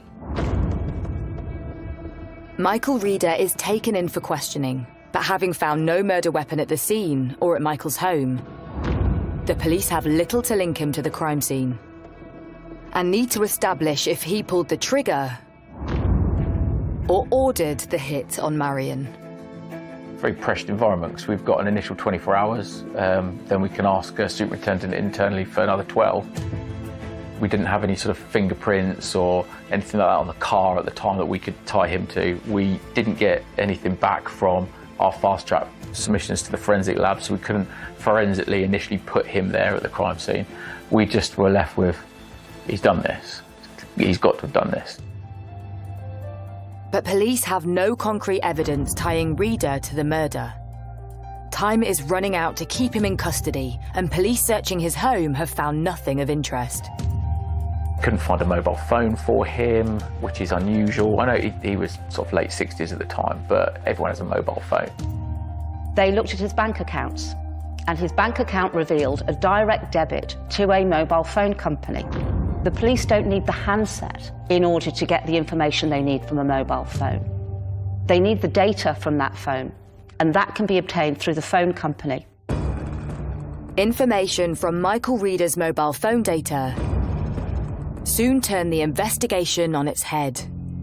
So we get this call data. He's got a monthly contract phone. This is the number of it, and these are all the people he's called. And his top contact is somebody called Stephen Welch. And he's in contact with this guy all the time. Literally, it's 90% of his calls are backwards and forwards Stephen Welch. So you're thinking, right, Stephen Welch is somebody who's of definite interest to us. So who is Stephen Welch? And what is his link to Michael Reader? And what does he know about the brutal killing of Marion? Michael Reader's best friend was a man named Stephen Welch. They'd known each other for decades. They played snooker 7 days a week. They even went round and had sort of family parties together. They were almost like brothers. Reader and Welsh went back years. I recall that, as far as Stephen was concerned, they'd met when they were probably in their 20s. So they'd known each other for about 40 years. And they'd met in the local motor trade. It was almost as if he was attracted to Reader like a moth to a flame. He looked on Reader really as an older brother. Reader was about 10 years older. Reader had the nice house, the E-type Jag, the snooker table. Stephen didn't really have anybody. So I sent some cops down a couple of days in to go and speak to Stephen Welch. Find out, is he a suspect? Is he a witness? What do you know about Michael Reader? What do you know about where he was? After persistent knocking, his flatmate answered. And his flatmate sort of like, oh no, I dropped him off the airport. Welch's flatmate reveals he flew to Alicante just hours after Marion was shot dead. Immediately, police get a warrant to search his address. And finally, there's a breakthrough. We found a phone that turned out to be Michael Reader's phone on his bedside cabinet. And we found a tracking device inside the glove box of his car. They could then establish in the course of their investigation that the tracking device, which has a SIM card, just like a mobile phone, had been placed on Marion's car. He had been tracking his ex-wife the course of the past year.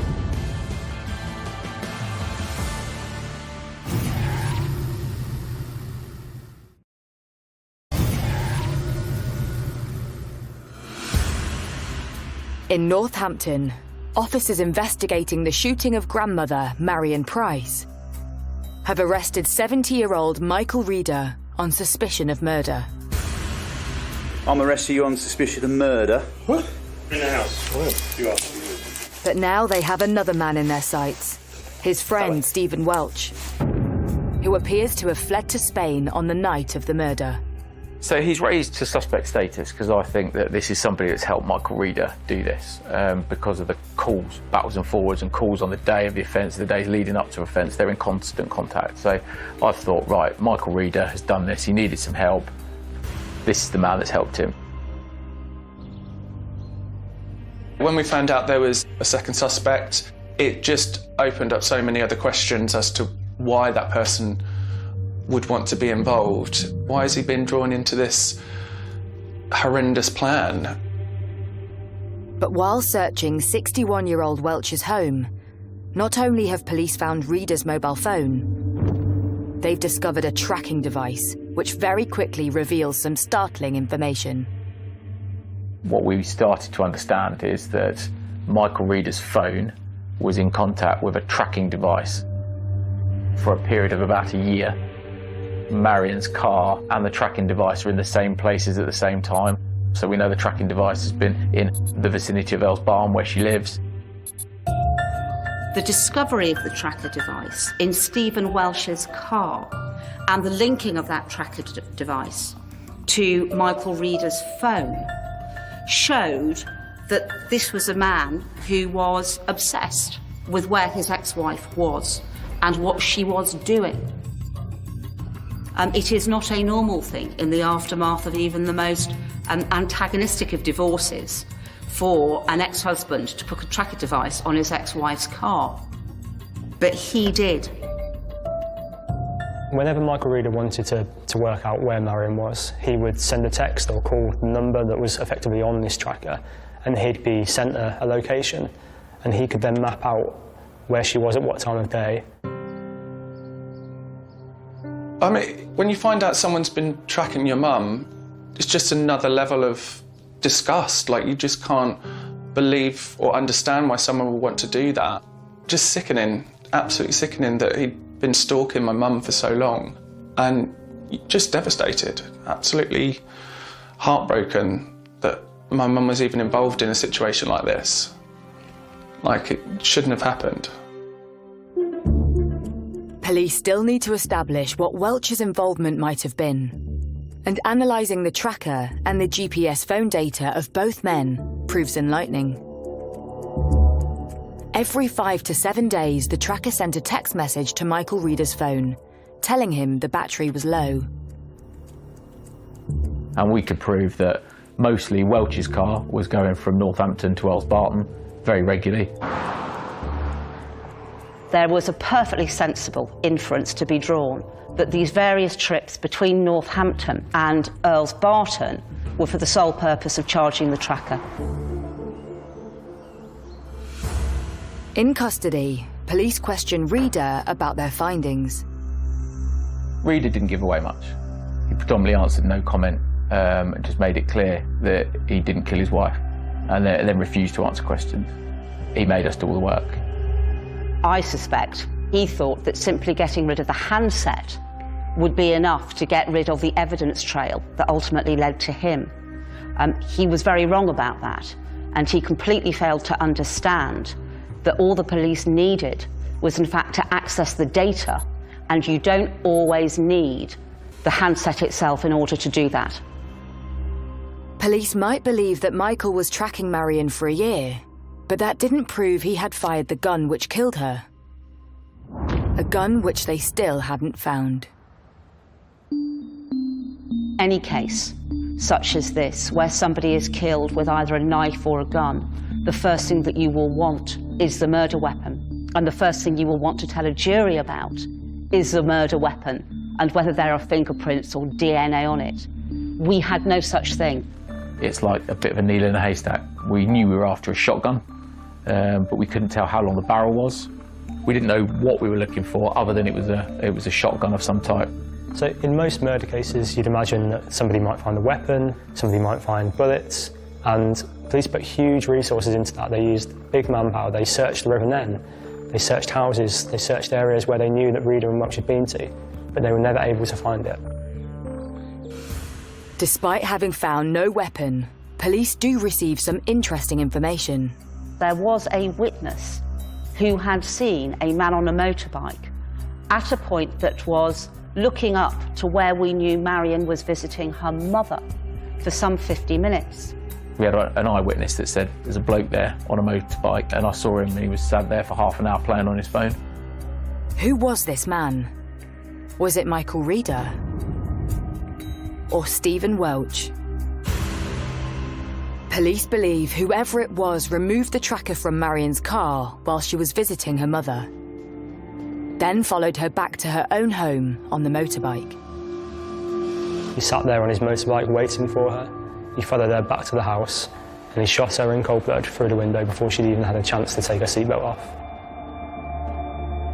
Convinced Marion's ex-husband was involved in some capacity, police charge Michael Reeder with her murder.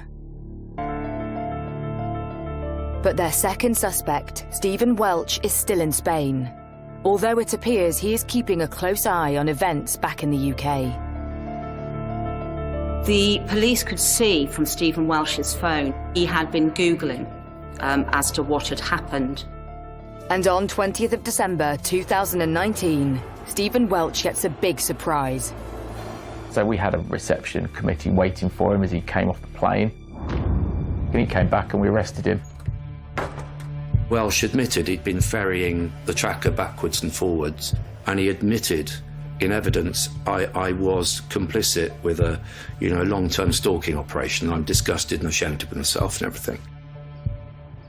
News is made public that there is now not one, but two men charged with the murder of Marion Price.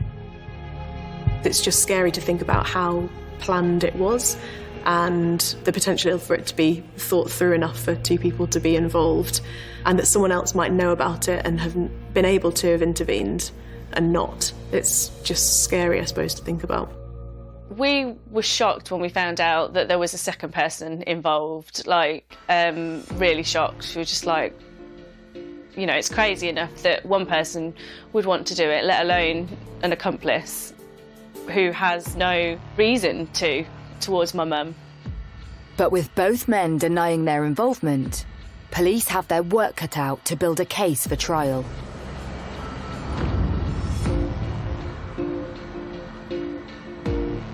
Seeing Reeder in court for the first time, I remember my heart racing, just pounding. I just felt sick when he walked in the room, but I just didn't want to show any emotion at all.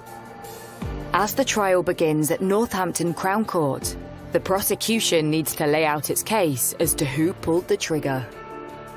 And it very quickly becomes clear that one man has an ace up his sleeve.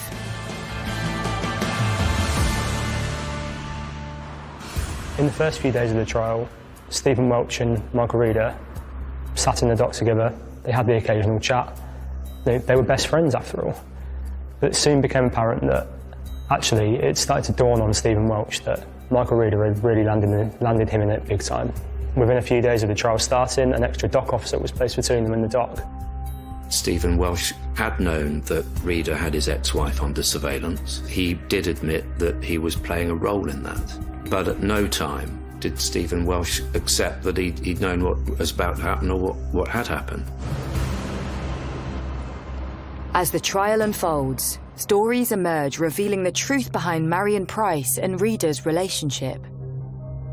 Listening to the court case, there was a lot of things that came out that we didn't know. That was upsetting and shocking. He'd hit her a couple of times and that he'd threatened to kill her a few times. Marion initially dismissed her children's concerns that something was wrong. But as the years passed, things went from bad to worse. She never told me or my brother the full story. Mum and Mike were due to come over my house for Christmas dinner, and for some reason he didn't come over. And then when she'd gone home, he'd taken all the Christmas decorations down. I had got some tickets for my mum for Jersey Boys, At the end of the musical, the whole audience gets up to dance, and Mum loves to dance, loves to sing, and he didn't like it. So he stormed out of the auditorium, left her in London. He'd just gone back to Northampton on the train. In 2017, Marion left Michael Reader. Unbeknown to her children, she continued to give Reader £54,000 when he demanded money, until she put her foot down and refused in May 2017. Something which sparked a violent rage in Reader. So he come round and he threatened her, and she said, I haven't got it, you can't have it. He said, well then you're going to have to sell your house. And she was like, no, I'm not going to do that. And with that, he's pulled out a hammer, a mallet of some type, and hit her over the head several times.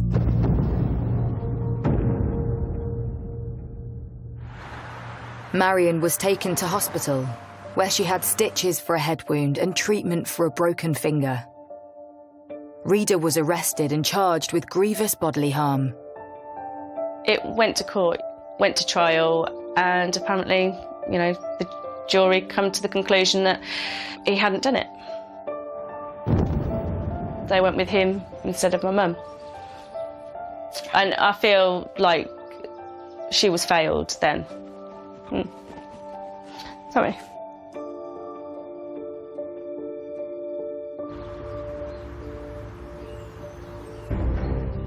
He managed to convince a jury on the first occasion that went in front of a court that it was an accident, that he'd tried to push her away and she banged her head on a doorpost, and that's how she broke her head and fingers. He'd managed to convince people that he hadn't done something, and he got away with it. But having been cleared of attacking Marion in the past, he now stands accused of her murder. Reader, on day one in court, day one of him giving evidence, he walked in and he thought he'd charmed the jury into believing his side of the story, that somebody else did it, it was nothing to do with him. He was so confident that he could get away with it that he thought he'd planned the perfect murder. Having convinced a jury of his innocence once before, could Michael Reader once again walk away an innocent man?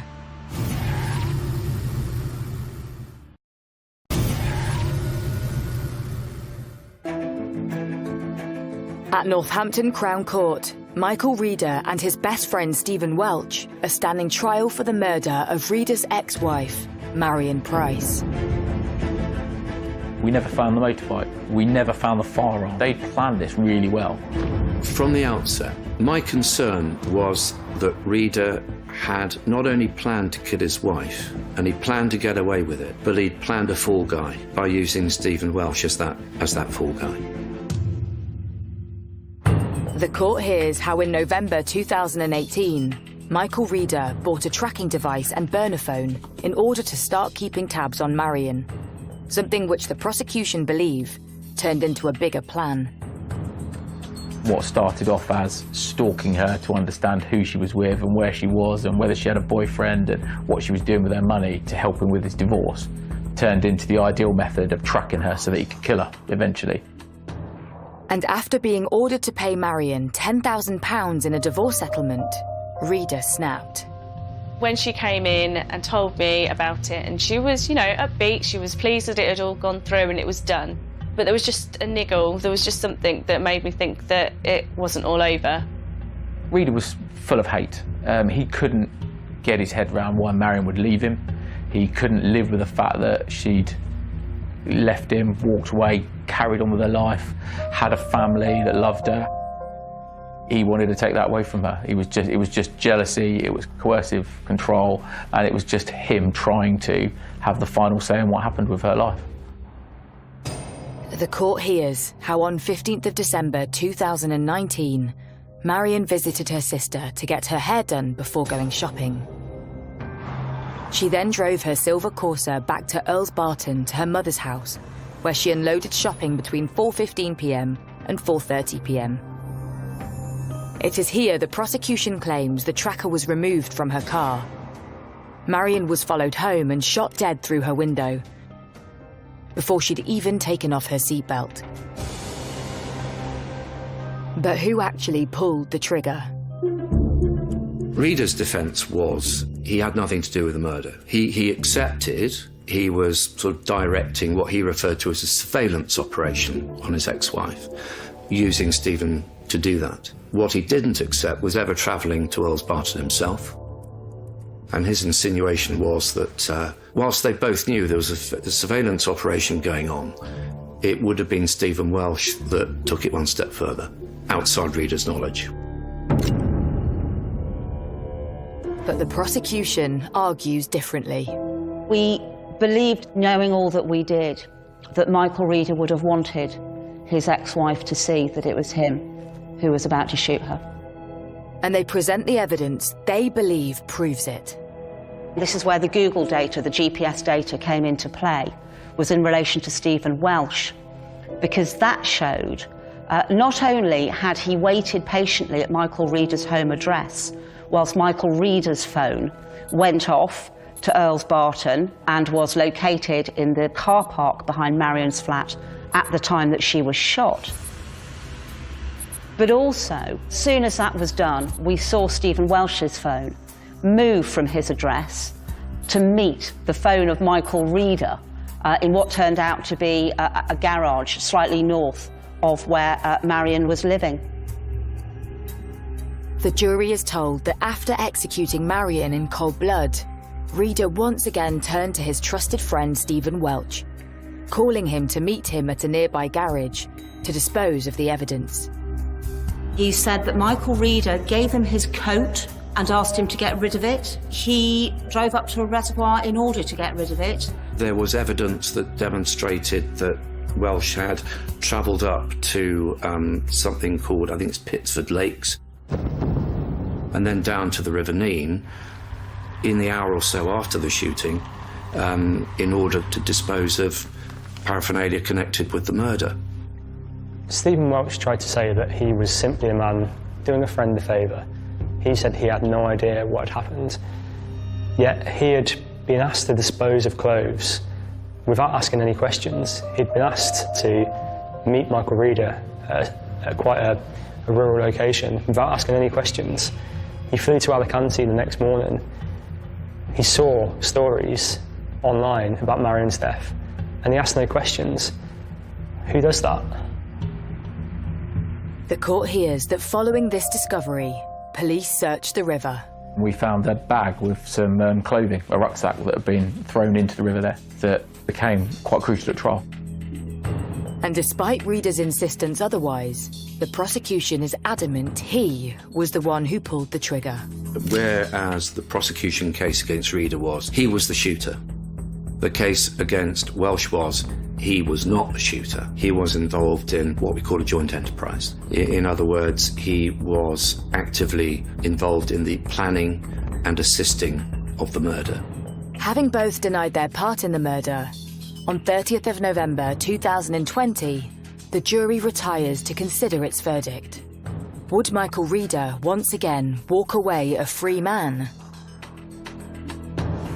Once the jury went out to deliberate on their verdicts, we really were as confident as we could be, even though it can always go wrong with a jury. And I have done a number of cases over the years in which a jury has come back with a verdict that was not expected. After 3 days of deliberating, the jury returns its verdict. Stephen Welsh is found guilty of murder. Michael Reader is found guilty of murder.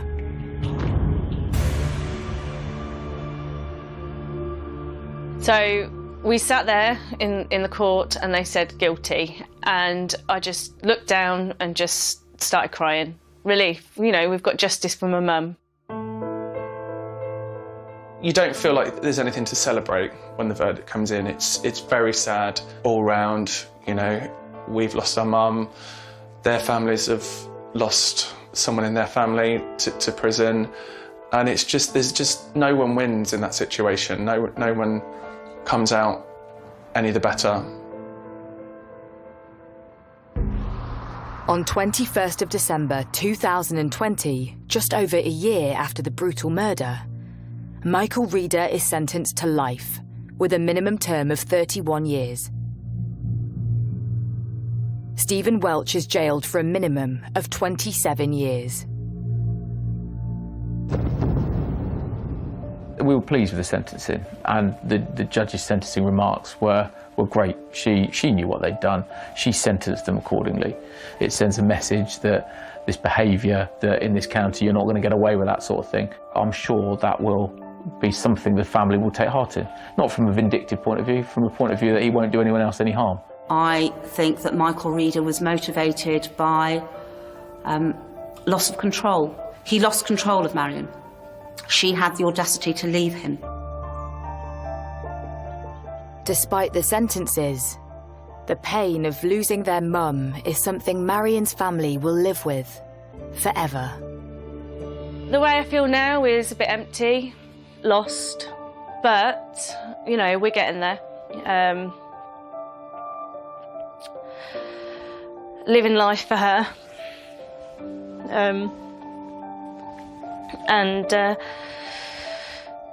Just, we're not going to let it break us, or, you know, we're going to be happy, and I still sing around the kitchen and clean. Not as much as she cleans, but, you know, I'm trying. And we're getting together and we're making memories with the boys, and we just talk about her all the time. When I think about my mum and our memories, they're always happy memories. They're always filled with a lot of laughter, a lot of fun, just having a good time. My memories are very... And often it's forensic evidence which provides the clues. The finding of his DNA wasn't just on the murder weapon, it was on a most important part of the murder weapon. This evidence was the breakthrough that we needed. The forensic evidence in this case was crucial. In this series, we shine a light on how cutting-edge forensic techniques and the power of science brought the most dangerous killers to justice. A truly horrific criminal, a monster. It's a hammer blow. You don't know how you're going to carry on. We'll hear how some of the most disturbing crimes were solved, thanks to the tiniest fragments of evidence. He basically said to me, she's in the house, go and find her. The amount of blood that was there indicated that there was a frenzied attack. There was no reasonable explanation for them. That's why he changed his plea. And how even the most forensically aware of killers couldn't beat the experts and hide their crimes. The key thing about having a DNA profile is you've got probably the sharpest tool in the box. I was so elated beforehand. We didn't have the evidence, and all of a sudden, we'd cracked it. In this episode, in an ordinary town, the most extraordinary of murders. Stabbed her 9 times in the back and twice in the neck. If she'd have known that she was going to lose her life, she'd have fought. A woman killed in her own home and a family torn apart. And then my husband spoke to the detective who said the word deceased, and I knew Mum had gone. And a search for a killer that took years and revealed a history of attacks. I suppose I could have been his next victim. This is Forensics, Catching the Killer.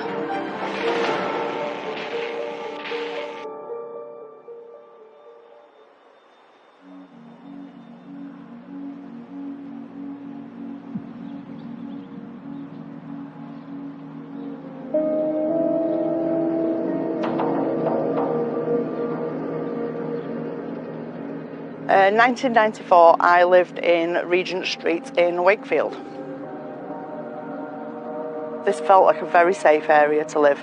I mean, I would walk down the street at night on my own. I would walk down to the pub. I would walk home from the pub by myself. Most people knew each other, so you could guarantee walking home that you would see somebody that you knew, or somebody would help you walk you to your door, or, you know, it was a very safe neighbourhood to live in. It was the kind of place that you would leave your doors unlocked. It's the 15th of March, 1994. 24-year-old Melanie Jane had been living in the Bellevue area, around a mile southeast of the city and close to the main cemetery. She was off work, recuperating from an operation, when a man knocked at the door asking for directions. The man was about 5'9", 5'10", balding on top, very short hair around the sides, dark eyes, really dark eyes, I'll never forget that. He had really dark piercing eyes, and he was wearing a bomber jacket that was zipped right up, jeans and trainers. I got a bad feeling about him as soon as I opened the door. It was his eyes. His eyes were really, really dark. He had a piece of paper in his hands and claimed to be looking for an address further down the street. While I was talking to him, I kind of looked down and his feet were like shuffling a bit close to the threshold. So again, this alarm bell was ringing even louder now, and as he was talking to me, he tipped up this piece of paper accidentally and there was nothing written on it. It was a blank piece of paper, and that was when I knew. I thought, this guy's not right, and I literally slammed the door on him before he could get a foot over the threshold. I locked it. It was a decision that potentially saved Melanie's life. I've got goosebumps just thinking that I'm actually back here, that where things could have been so different. It makes me feel quite sick, to be honest. I suppose I could have been his next victim. Detective Superintendent Bob Taylor was a senior officer on West Yorkshire Police's major investigation team in 1994. I was at home in Leeds when I received a phone call from the control room. They said there'd been a murder and I couldn't go. So they sent a traffic car over to pick me up and took me to Barn Lane in Wakefield. It's just out on the edge of the city centre. By the time Bob arrived at the address in Barn Lane, a main road heading west out of the city, police had secured the crime scene and identified the victim. They told me that the victim was Wendy Speaks. She was a 51-year-old lady, and she'd been found in the upstairs bedroom. Her boss had been ringing her because she didn't turn in for work, which was very unusual, and they couldn't get an answer. So they rang Wendy's daughter, Tracy. I had a phone call from the lady that my mum worked for, and she said to me, Tracy, do you know if your mum's not well? Because it's not like her not to come into work. I just literally froze at my desk and my blood ran cold, and I just knew there was something wrong from that moment. With the alarm raised, Wendy's concerned colleagues had gone to the house, where they had found her body upstairs. The police came at once. So apparently the local police had to come to me rather than me being told over the phone what had happened. So I had to wait for that. But in the end, I just kept ringing the house, and then my husband spoke to the detective who said the word deceased. And I've never seen my husband cry, and he cried, and I knew Mum had gone.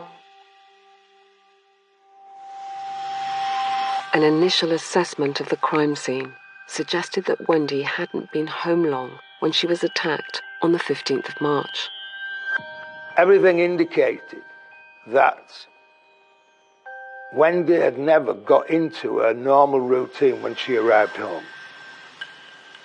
She'd always go in the back way into the conservatory, and then she'd lock the door, and she'd walk into the kitchen from the conservatory, and she'd take her shoes off there, take her coat off and her bag, because her shoes and everything were in the dining kitchen area. and then she'd pop the kettle on and make herself a cup of tea. She'd take her jewellery off to get comfortable, so she'd put her watch on the windowsill, and she'd put her slippers on, and that would be her in for the night then. So whatever had happened shortly after she came home. We calculated that she would probably have got home somewhere around about 5:20 to 6 in that previous evening. In that short time frame, Wendy had been raped and brutally stabbed to death. When I first got to the doorway of the room, I could see through the open door that Wendy, she was only a few feet away from where I was standing, and she was she had one arm across the bed and she was slumped down, and there was blood staining on the cover. There was no signs of a fighting. There was an outline as well in blood of the knife on the bedspread. So there's no signs of struggle. So she was very compliant, and as if she'd have known that she was going to lose her life, she'd have fought. While forensic investigators examined the crime scene, police under the command of Detective Chief Superintendent Paul Johnston conducted door-to-door inquiries looking for witnesses. And they found one, a worker at a printing firm opposite Wendy's home. So this is the window that the employee was standing at when he saw Wendy open a front door to a man and have some sort of conversation with him. Wendy seemed quite relaxed. She had her arm folded. The witness noticed that she had her carpet slippers on. And then the person she was talking to went down the side of the house with Wendy still at the front door, so with her arms folded, looking around the house to see where he was going, what he was doing. But then the employee had to leave this room only for a few minutes. And then when he came back, he saw the same person coming out of that door of Wendy's house. Came down a couple of steps onto the footpath outside the house, glanced to his right, and then set off walking initially to his left, up the hill towards Wakefield city centre. And after a few paces, he started jogging up the hill. And from that, the witness was able to give pretty good description of the man and also what he was wearing. Police now had an idea of what Wendy's potential murderer looked like. But they would need forensic evidence from the scene and an entire dedicated team to help catch the killer.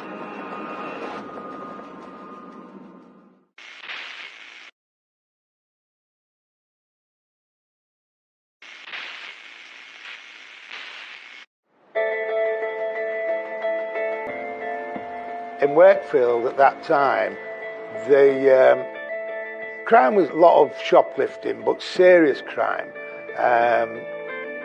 wasn't very high, although it had a reputation of being a young person's drinking spot. So, assaults, a lot of sort of alcohol-related assaults and injuries were probably higher than the norm. People's lives in the community definitely changed. I certainly think in that area of Wakefield, people were worried about the possibility of it happening again. Was there a serial killer on the loose? Because it created a lot of upset, particularly for women living on their own, husbands going to work and the wives being at home on their own, and all we could really do was to reassure them, increase uniform patrols in the areas and give them the advice, do not open your door to somebody you do not know. The loves of Wendy's life were her two daughters. One of them, Tracy, at the time lived away from the community in Fear in the south of England. My mum was one of these ladies that was one in a million. She was loved and liked by everyone. She was very loving, and she was like my best friend really, and my confidant, and I could talk to her about anything. So really, really close, and she loved her girls. She always wanted 2 daughters, and that's what she had, and she was forever grateful for that. But Wendy's life was ruthlessly cut short, and her home had become a crime scene. I set things in motion with the pathologist and the forensic science to come. I didn't go in the room because I didn't want to disturb anything. And within that room, the killer had left some remarkable and very visible clues. I saw in the room that on the bed there was a pair of stockings. Strangely enough, the foot of one was torn off and they were twisted together. They had loops in them, which seemed strange. And the stockings packet was still there on the bed. There was also a piece of pink candlewick rag that was laid on the bed, which didn't immediately fit in with what we were seeing. On the left, there was a set of drawers. And on those drawers, there was a pair of ladies' black coat shoes. This man had brought with him a murder kit, and a pair of mules were part of it. He took them and made Mum wear them.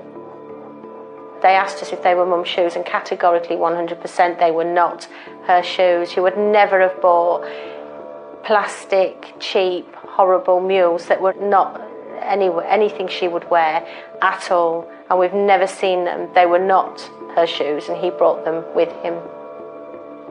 A pair of Mum's black high-heel court shoes, Italian ones that she'd only bought recently, were missing from the shoe cupboard, so he took those with him as a murder trophy.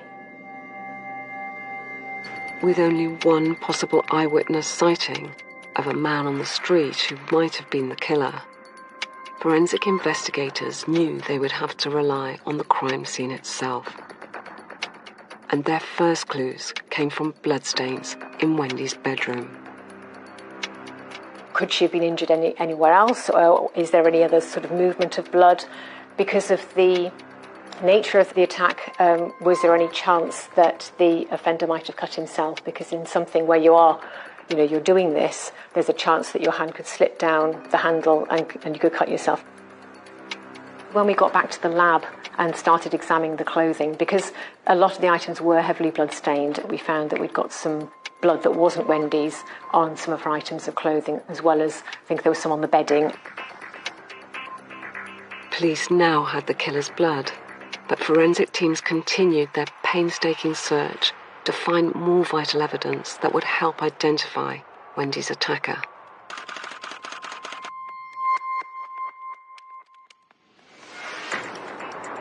It's often referred to as the golden hour by detectives, but that's the period of time where the maximum evidence that can be extracted from a scene is going to be available. It's actually rarely an hour, sometimes it's weeks, can even be months. And nevertheless, it's called the golden hour because that's the period of time when you have to seize every opportunity you can get to get what evidence is going to be. And you don't know what that is until you've got it, and sometimes you don't know its value until far later into the investigation. Paul Johnson said, right, you're in charge of the scene.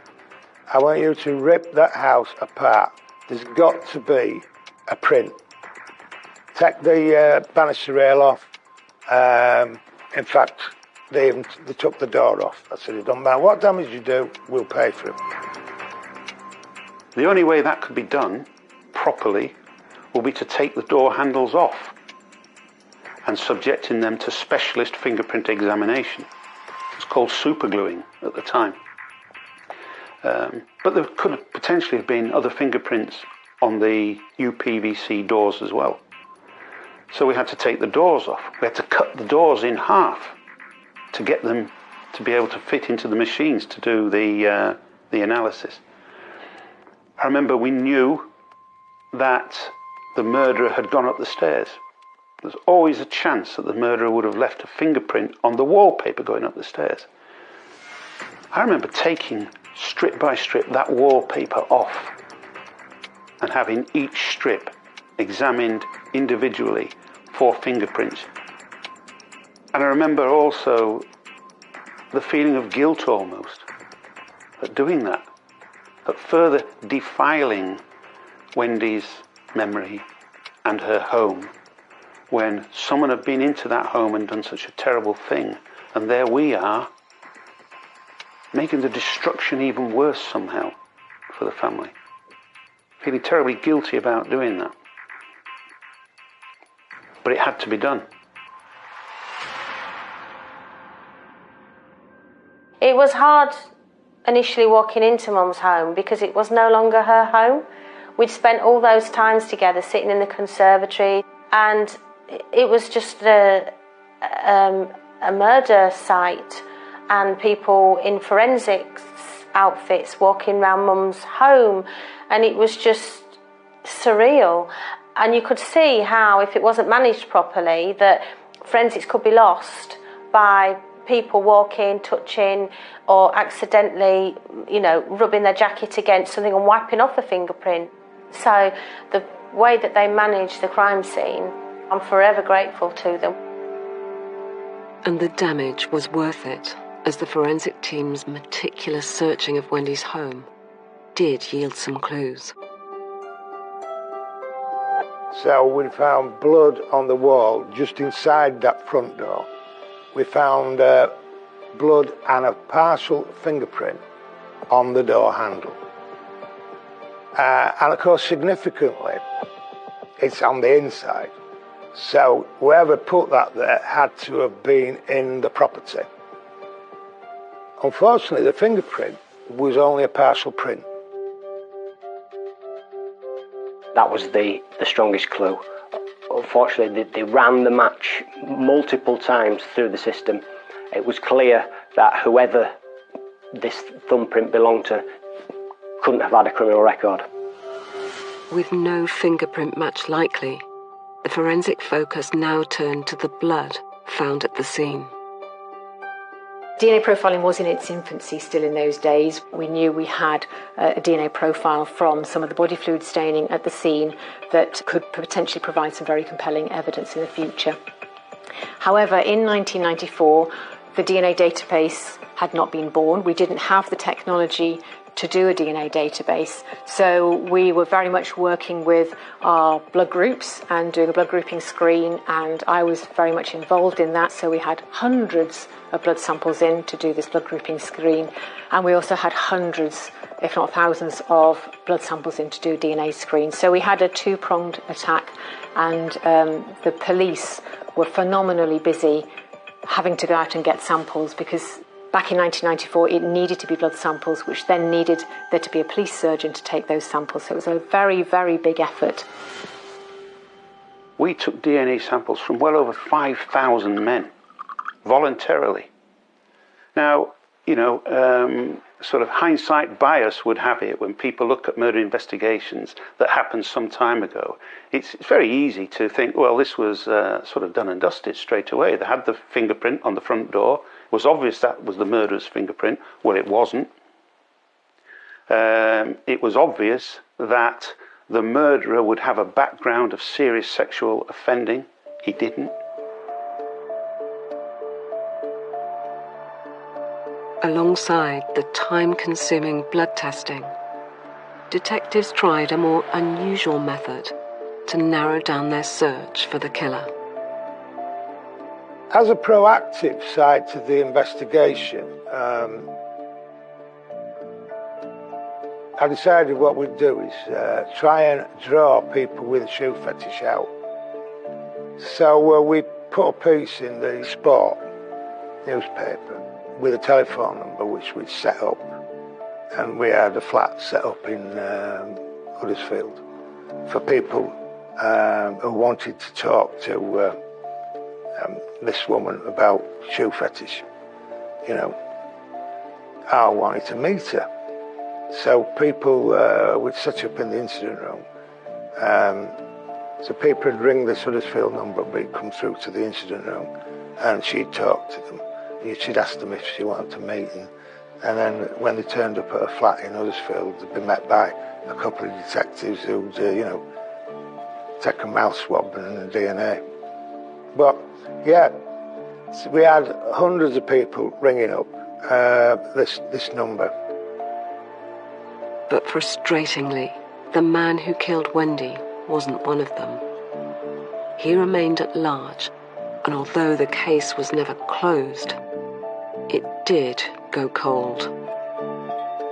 I think one of the things I found really hard with the investigation was that I expected that they'd find this man because so much forensic evidence was at the scene. So it was really hard to accept that it was going to take time because he wasn't on the system. And I had to be patient, which isn't one of my fortes, and I just wanted answers. Tracy's wait for answers would last 6 years, when police would finally make a breakthrough in the case.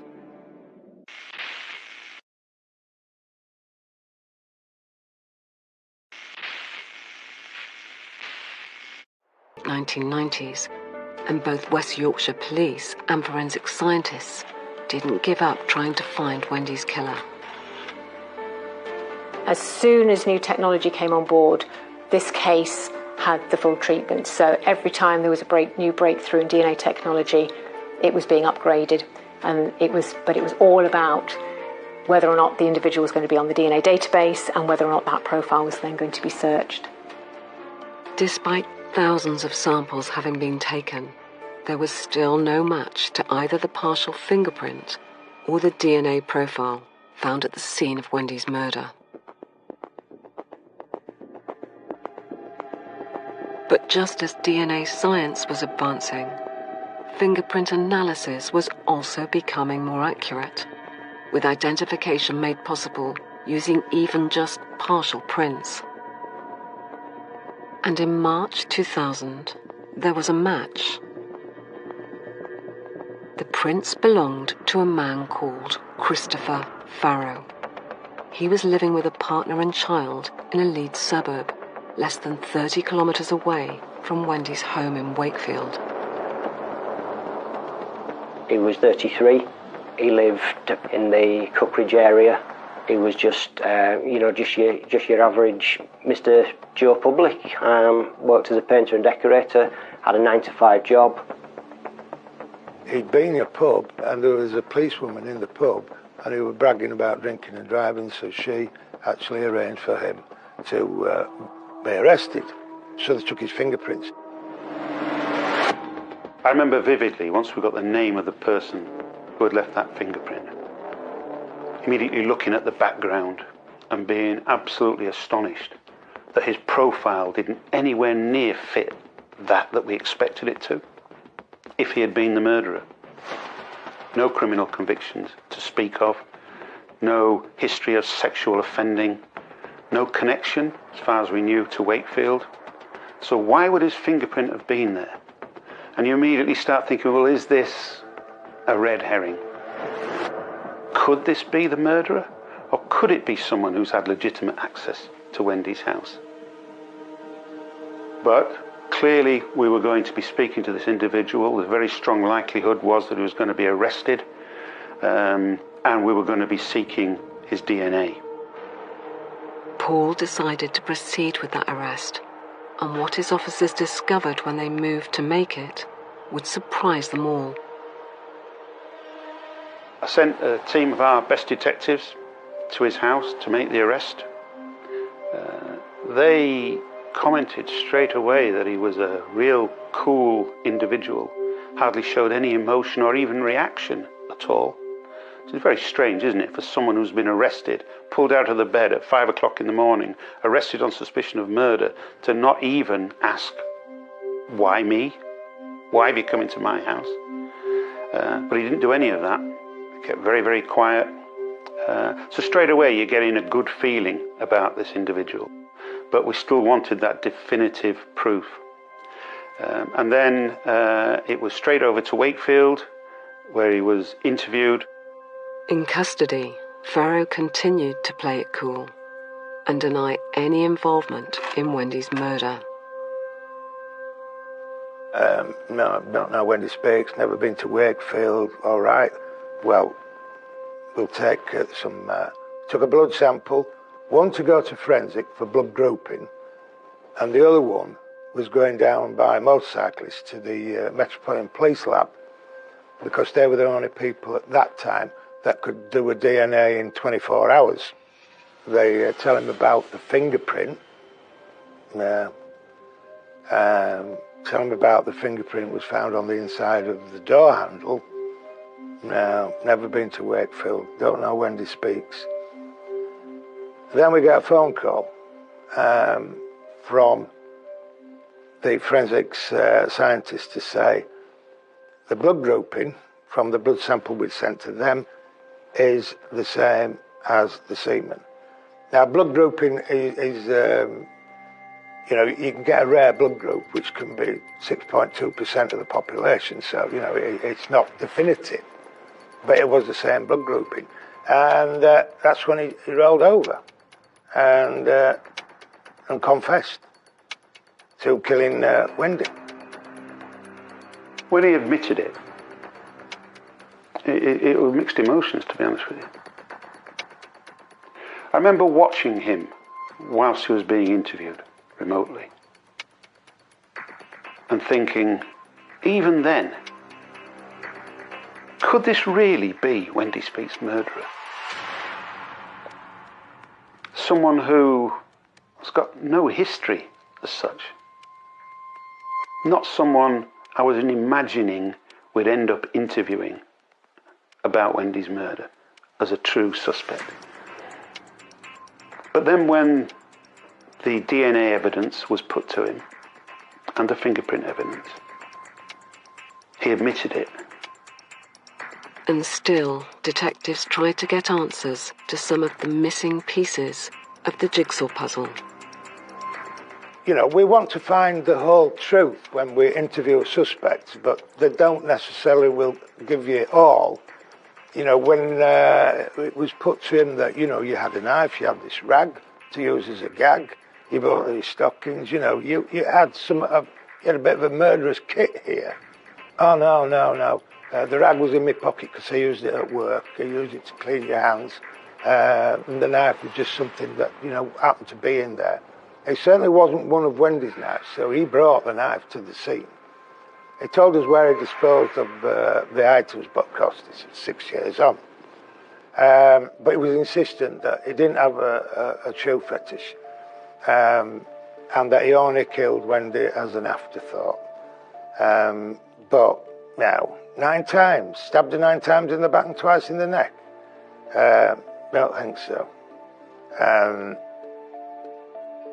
He never left that room. He never got up to leave. He knew that she'd have to die, and he'd come prepared for that. Eventually he said some terrible things about, well, I was having a bad time, someone was going to get it, stuff like that. I don't believe a bit of that, to be honest with you. He's never given an explanation as to why he did what he did. He's never explained his fascination with shoes, shoe fetish. But one answer which detectives could finally provide for Wendy's daughters was who had killed their mother 6 long years before. I just remember Bob saying to me, we've got him, Trace, we've got him. And I just fell to the floor for a minute and cried that all of the 6 years of emotion and not knowing, and it all just came out. And he told me about the fingerprint, the name, and did I know anyone named, or did Mum know anyone named Christopher Farrow? And I said, absolutely not. Is there any reason why his fingerprint would be on your mum's front door? Absolutely not. And Wendy's family weren't the only ones who were shocked by the news that police now finally had someone in custody for her murder. Word had reached the local community too. The day I found out he'd been caught, my sister rang me on my mobile and she was like, have you seen the Yorkshire Evening Post? Well, across from my flat was a paper shop, so I dived in there, got the paper, I didn't look at it, I just bought it, went home, got into my flat, opened it, and his face was on the front page, and I was just like, wow, that's him. And then I was literally physically sick. I had to run to the kitchen sink and throw up, because I think that was the defining moment that told me how lucky I had been that day.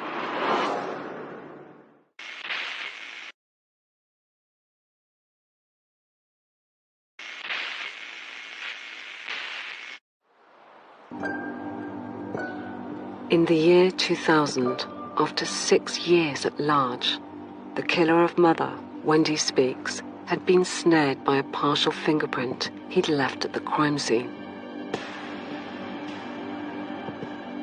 The man was from a Leeds suburb, not far from Wakefield, where his victim had lived.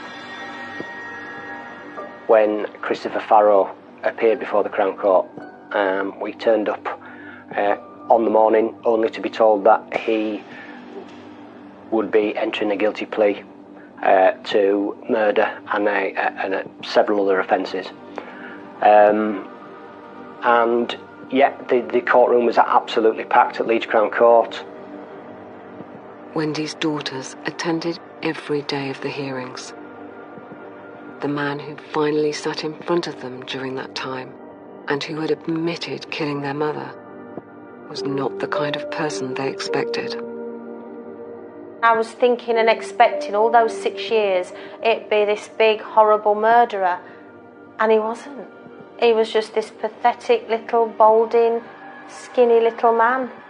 And I was shocked that was the last person my mum saw. And I went to every hearing and he wouldn't look up.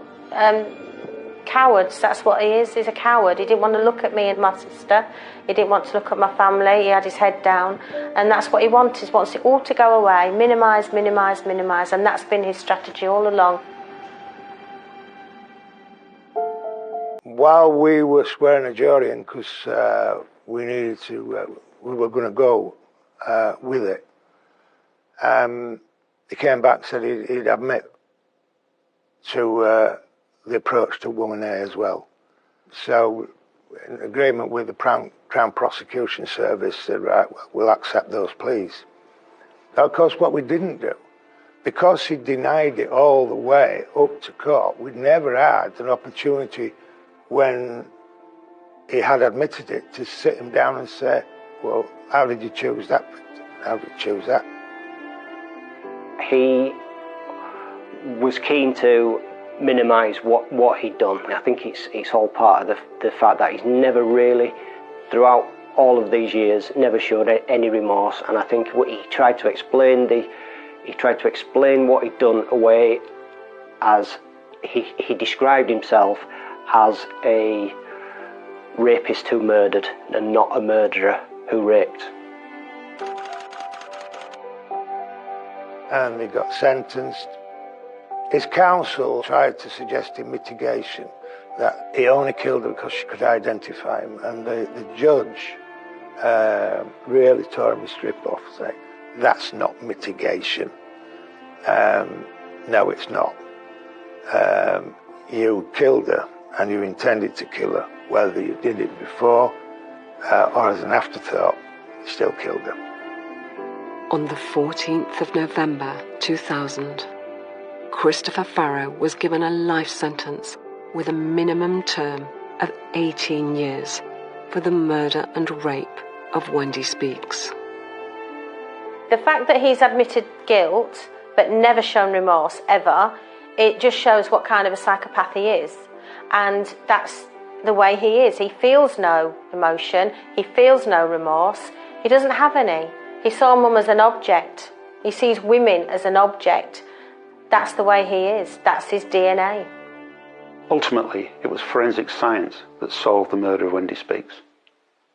And the dedication of the detectives who were working for me and for others, and also the dedication of the fingerprint officers. But we were all working on what was found at the scene of Wendy Speak's house. You know, DNA technology undoubtedly was the key. He didn't just single my door out, he knew where I lived. I personally think he was watching me, definitely. And I don't think I was the only one either. But for Wendy's daughter, Tracy, the fight to keep Farrow in prison continues. Since 2018, he has been refused parole twice. That decision is reviewed every 2 years. And that's why every parole hearing I fight for Mum, and I fight to keep him in prison, and I'll continue to do so. Because that's where he belongs, and that's the justice, and having that justice helps us get on with our lives, knowing he's where he should be. I'll not even contemplate how I would live my life knowing he'd been released. But it is the treasured memories of her mother that form a bond with the past, which will never be broken for Tracy. One of the fondest memories of my mum was when she gave me away at my wedding. And she had this beautiful blue outfit on and pearls, and I remember her saying, "Oh, I wonder if everybody will think I look like the Queen Mum because I'm wearing my pearls." And she put together this fantastic speech. She stood up, she was so nervous she couldn't eat, and then she stood up to do her speech, and it was fabulous. She was fantastic. These moments you will treasure because they mean the most. So let us raise our glasses, and while I propose a toast to the bride and groom. Her walking me down the aisle and her doing that speech and being there at my side for my wedding is probably the fondest memory I've got of my mum.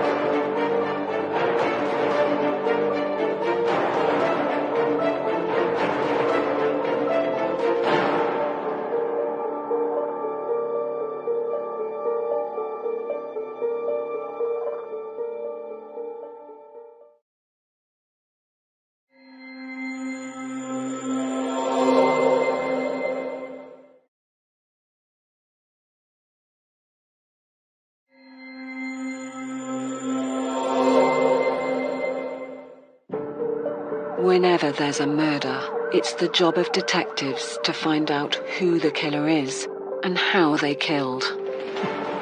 And often it's forensic evidence which provides the clues. The finding of his DNA wasn't just on the murder weapon, it was on a most important part of the murder weapon. This evidence was the breakthrough that we needed. The forensic evidence in this case was crucial. In this series, we shine a light on how cutting-edge forensic techniques and the power of science brought the most dangerous killers to justice. A truly horrific criminal, a monster. It's a hammer blow. You don't know how you're going to carry on. We'll hear how some of the most disturbing crimes were solved thanks to the tiniest fragments of evidence. He basically said to me, "She's in the house, go and find her." The amount of blood that was there indicated that there was a frenzied attack. There was no reasonable explanation for them. That's why he changed his plea. And how even the most forensically aware of killers couldn't beat the experts and hide their crimes. The key thing about having a DNA profile is you've got probably the sharpest tool in the box. I was so elated beforehand. We didn't have the evidence, and all of a sudden, we'd cracked it.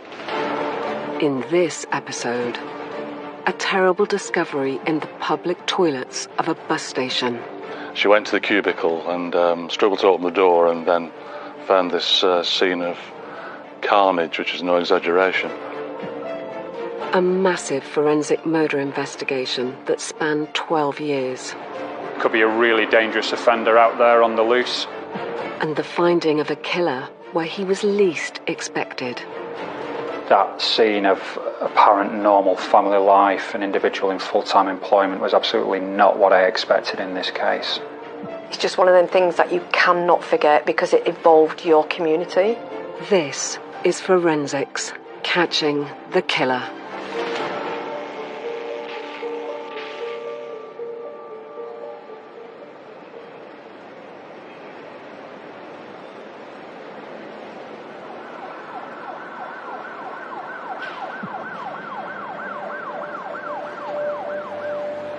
Friday, the 7th of January, 1994, seemed like any ordinary morning at the busy bus station in the town of Bury, just outside Manchester. Amongst those arriving for the early shift was Paul Clough. He worked there at the time as an attendant. I arrived for work. We used to start at 0600 back then. And I met up with my colleagues. We couldn't get onto the station. It was all taped off, police all over it. We didn't really know what had happened. There was police searching the bus station, so we figured something major's going on. It was several hours while we were stood outside the station. We were just sort of diverting passengers and buses. To imagine the scale of how bad it was, I mean, you wouldn't imagine anything like this could happen in Bury. Also arriving to discover the disruption that day was Joanne Andrews, who worked in the bus station cafe. That morning, though, she was there as a passenger. I was travelling down south to see my now husband, and I was due to catch a train. My good friend rang me to say, "You can't get the train, they've shut Bury bus station down." I then put the news on and heard there'd been a murder. I didn't know who it was, what had been involved, nothing had been released. It was just that Bury bus station was now closed to the general public. The terrible finding had been made some hours earlier. The body was discovered by a young lady who'd been clubbing in Bolton with a boyfriend and had come back to Bury, and she'd nipped into the ladies' loo at 4:15 a.m. on the Friday morning. She went to the cubicle and struggled to open the door, and then found this scene of carnage, which is no exaggeration. When the police arrived, the toilet door was blocked, so they had to actually reach over the top of the cubicle and look down, and they saw the body of an elderly lady. Her clothing had been removed, she was lying face upwards, and what the first officer noticed immediately was that the body had been mutilated and her right breast had been severed. As Greater Manchester Police began a massive murder investigation, staff arrived for work to find the entire bus station had become a crime scene, as officers began the painstaking fingertip search for evidence. We didn't realise how bad things were, and when they were searching grids and bins, because we were watching them, they were like, you just thought there must be something major going on here. Because it's quite an open bus station, at the top of the station it was taped across there, so we were sort of stood at the top end watching down, and because it's all glass, you could see them going through bins, you could see them like lifting the grids in the middle of the carriageway, things like that, so they're obviously looking for some kind of evidence. Again, we didn't really realise there'd been a murder, but now you know, looking for a murder weapon. At the centre of the investigation was the elderly woman whose body had been found. She was identified as 66-year-old grandmother and recent widow, Shirley Leach. The pathologist's post-mortem revealed the horrific extent to which Shirley's body had been mutilated after her murder. Her right breast had been severed by some kind of sharp cutting tool. That breast was taken away from the scene by the offender, and it was never recovered. There were some scoring marks around the breast as well, which had kind of parallel lines, and there was a piece of broken glass found on the cubicle floor with some flesh around the sharp edges of the glass. So it appears that the piece of glass was used initially as an attempted cutting implement. It would appear that wasn't successful. And according to the pathologist, the suggestion is that the breast was removed probably between half an hour to 2 hours after Shirley had died. Either the offender remained in the cubicle for at least half an hour before removing the breast, or he went away from the crime scene and then recovered something like a sharp knife. The pathologist was able to determine that there was an interval between death and the breast being removed because there was no blood at the scene. In terms of wider injuries, there was evidence of bruising around her neck and damage to the vagus nerve. So the cause of death was established to be manual compression of the neck, possibly by vagal inhibition, which is pressure on this vagus nerve in the neck. So why had an innocent woman been so brutally murdered in such a public place? First, detectives had to piece together Shirley's last movements, which had led to her walking into that public toilet at that time. Shirley had gone 2 buses from home to Fairfield Hospital in Bury, and Shirley had been there every night that week to see her daughter during the visiting time in the evening between 7 and 8. And she left the hospital around about 8 p.m. and had I suppose it was just a one drink at the nearby pub, and they had probably half an hour drink. Then they caught a bus about 9 p.m, the 469, back down, 10-minute drive right into Bury Town Centre. When she got the interchange, the bus they'd been on had been delayed slightly, and she missed a connecting bus, the 474. Rather than wait, just stand around waiting for half an hour for the next bus, the next 474, she decided to nip to the ladies' loo. Had that bus not been delayed 5 or 10 minutes, then should have simply jumped onto the 474 and not used the ladies' loo, the ladies' toilet. And that would have meant, of course, that she would not have been killed. In such a gruesome crime scene, much of the evidence needed had been left in situ. Forensic investigators moved quickly to retrieve the evidence. Subsequent analysis of the scene revealed that there was a sample of what appeared to be tissue, so body tissue, on the outside of the toilet cubicle door. Through further assessment by experts, they were able to establish that after the offender had removed the breast, they'd left the cubicle, and in order to be able to get out of the cubicle, he'd had to pull the door towards him. And at that time, he must have had the breast in his hand, because he'd left a sample of the breast tissue on the outside of the toilet door as he pulled it towards him. Superimposed on top of the breast tissue was a rivulet of blood, and that could only have been left there at the same time as the breast tissue because of the way it was actually situated on top of it. And it was from that rivulet of blood that they were able to develop a male DNA profile in the very early stages of the investigation, actually in 1994. Murder cases like this are extremely rare. For that reason, there were so many resources devoted to it. There could be a really dangerous offender out there on the loose, and that's why they devoted so many resources to it at the time, to try and identify who was responsible and to try and apprehend him to make sure that he couldn't do it again.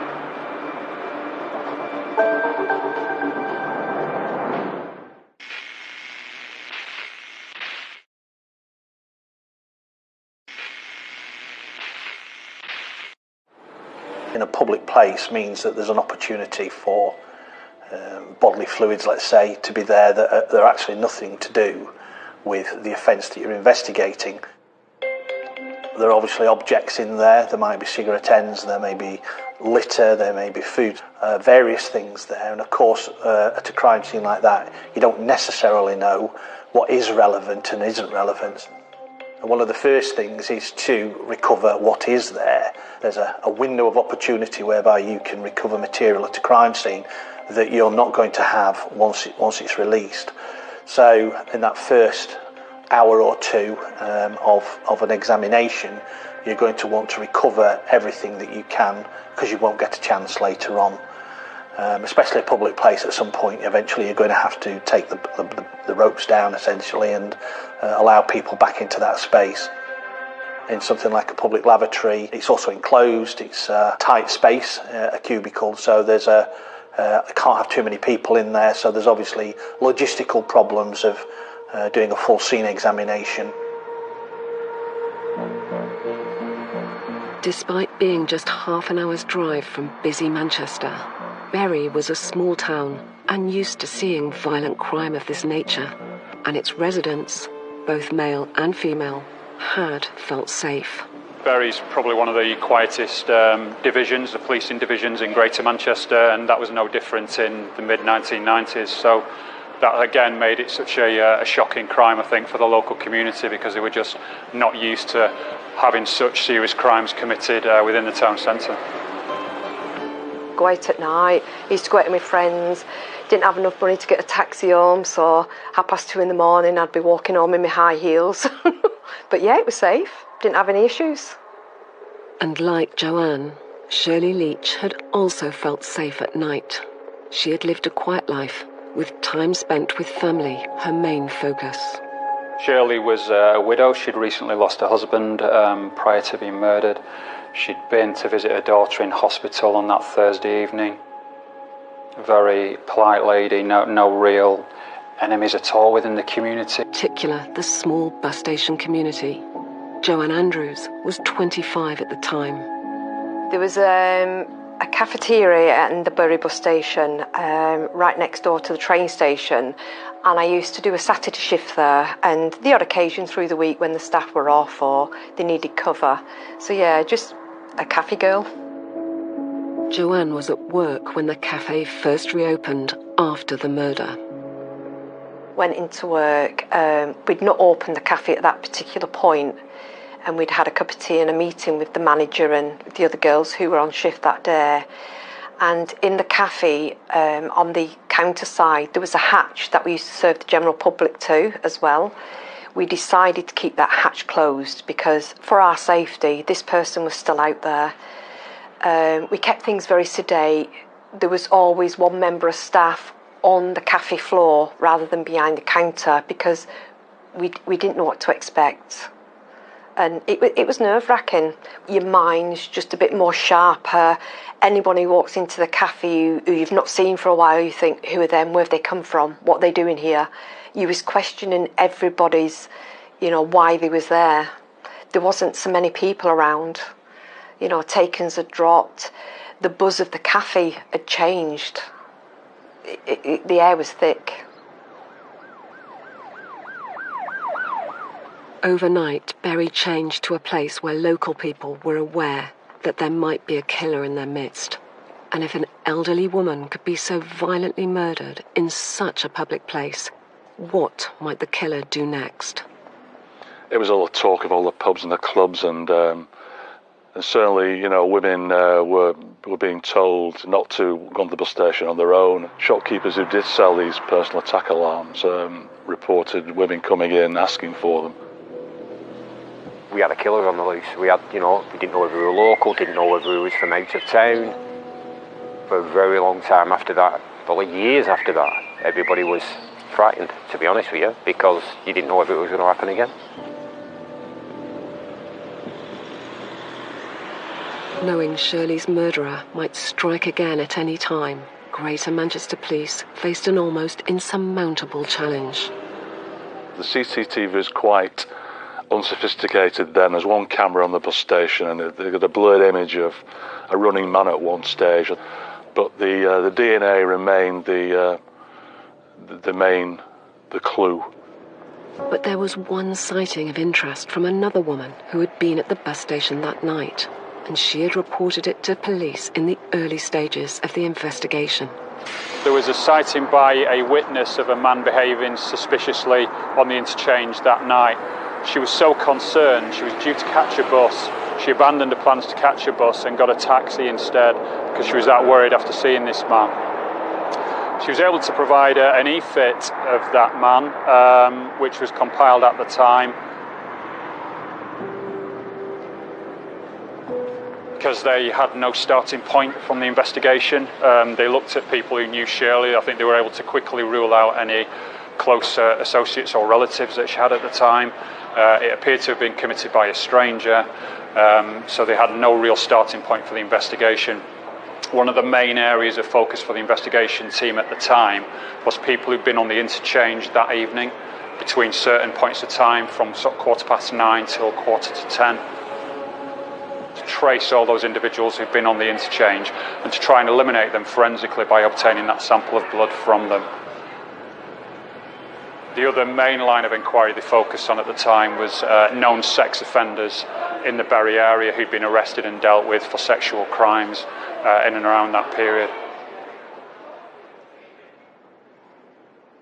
There was one individual who had previous conviction for sexual offences in a bus station in Lancashire, and it was established that he was actually on the Bury bus interchange on the evening of Thursday the 6th of January, so around the time Shirley would have been present. That individual was traced and DNA taken from him, and he was eliminated scientifically.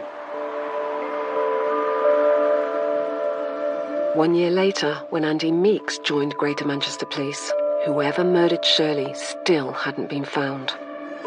I used to walk around this area in uniform, so I know it quite well.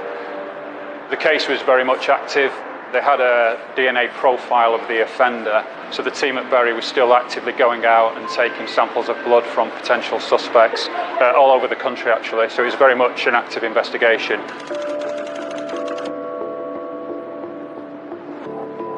It was a very high-profile case, lots of theories being discussed about who might have been responsible, where that individual could be now, was the discussion at the time. Because it was such a horrendous crime, people were talking about, has the offender left the country, is he in prison? Although investigators had retrieved a DNA sample from the toilet cubicle, which wasn't that of Shirley's, limitations in the available technology meant there wasn't much they'd been able to do with it. DNA profiling was in its infancy, without a doubt, in the mid-1990s. The DNA profile recovered from the crime scene was a very early type of DNA profile, so there was no DNA database as we know it today. That DNA profile was only suitable for direct comparison against named suspects. If a named suspect was identified, they had to provide a sample of blood. They were invited into a police station where a medical practitioner had to take a sample of blood with a needle. That sample would then be sent off to a laboratory for forensic analysis by a scientist. Some individuals had previous convictions for sexual offences, who were on the interchange on the night, for example. However, when they eventually provided a sample of blood, they were eliminated.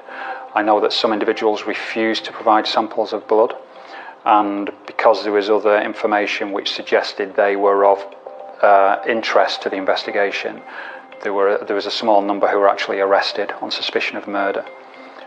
Following arrest, and I think in following consultation with the solicitors at the time, they were encouraged to provide a sample of blood, which they all did, and they were all eliminated forensically.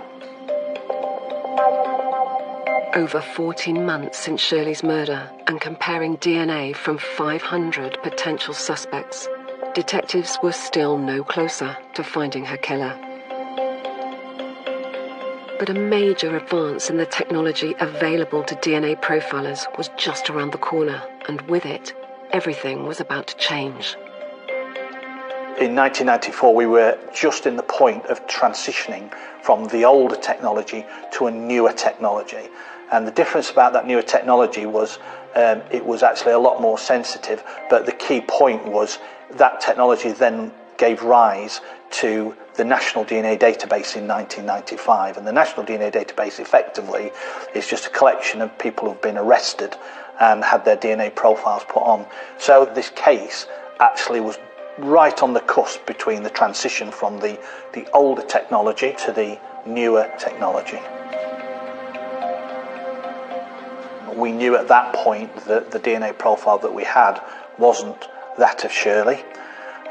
But obviously we didn't know at that time who it was. So the advent of the National DNA Database in 1995 obviously meant that you could proactively screen very, very many more people. So if we could do that, what we would then do is give the investigation team the ability to proactively screen tens of thousands of men who had come onto the National DNA Database as a result of being arrested for a recordable offence in England and Wales. And it wasn't for lack of resources or manpower that Greater Manchester Police still hadn't found the killer a year after Shirley was murdered. It was a very large investigation, potentially over 50 detectives working on it in total, including the major incident room staff. There were over 12,500 documents completed as part of that initial investigation. Over 3,800 actions were completed by the investigation team, so this was a significant investigation. The murder sent absolute shockwaves through the community in Bury. It was a really violent attack, clearly committed against a very vulnerable elderly lady. And the fact that somebody could have committed such a horrendous crime and still be at large caused a lot of concern within the local community and a lot of worry, I think, particularly in and around the town centre. But despite the new science and the hours spent finding and sampling people of interest, there was still no strong leads, and the case went cold.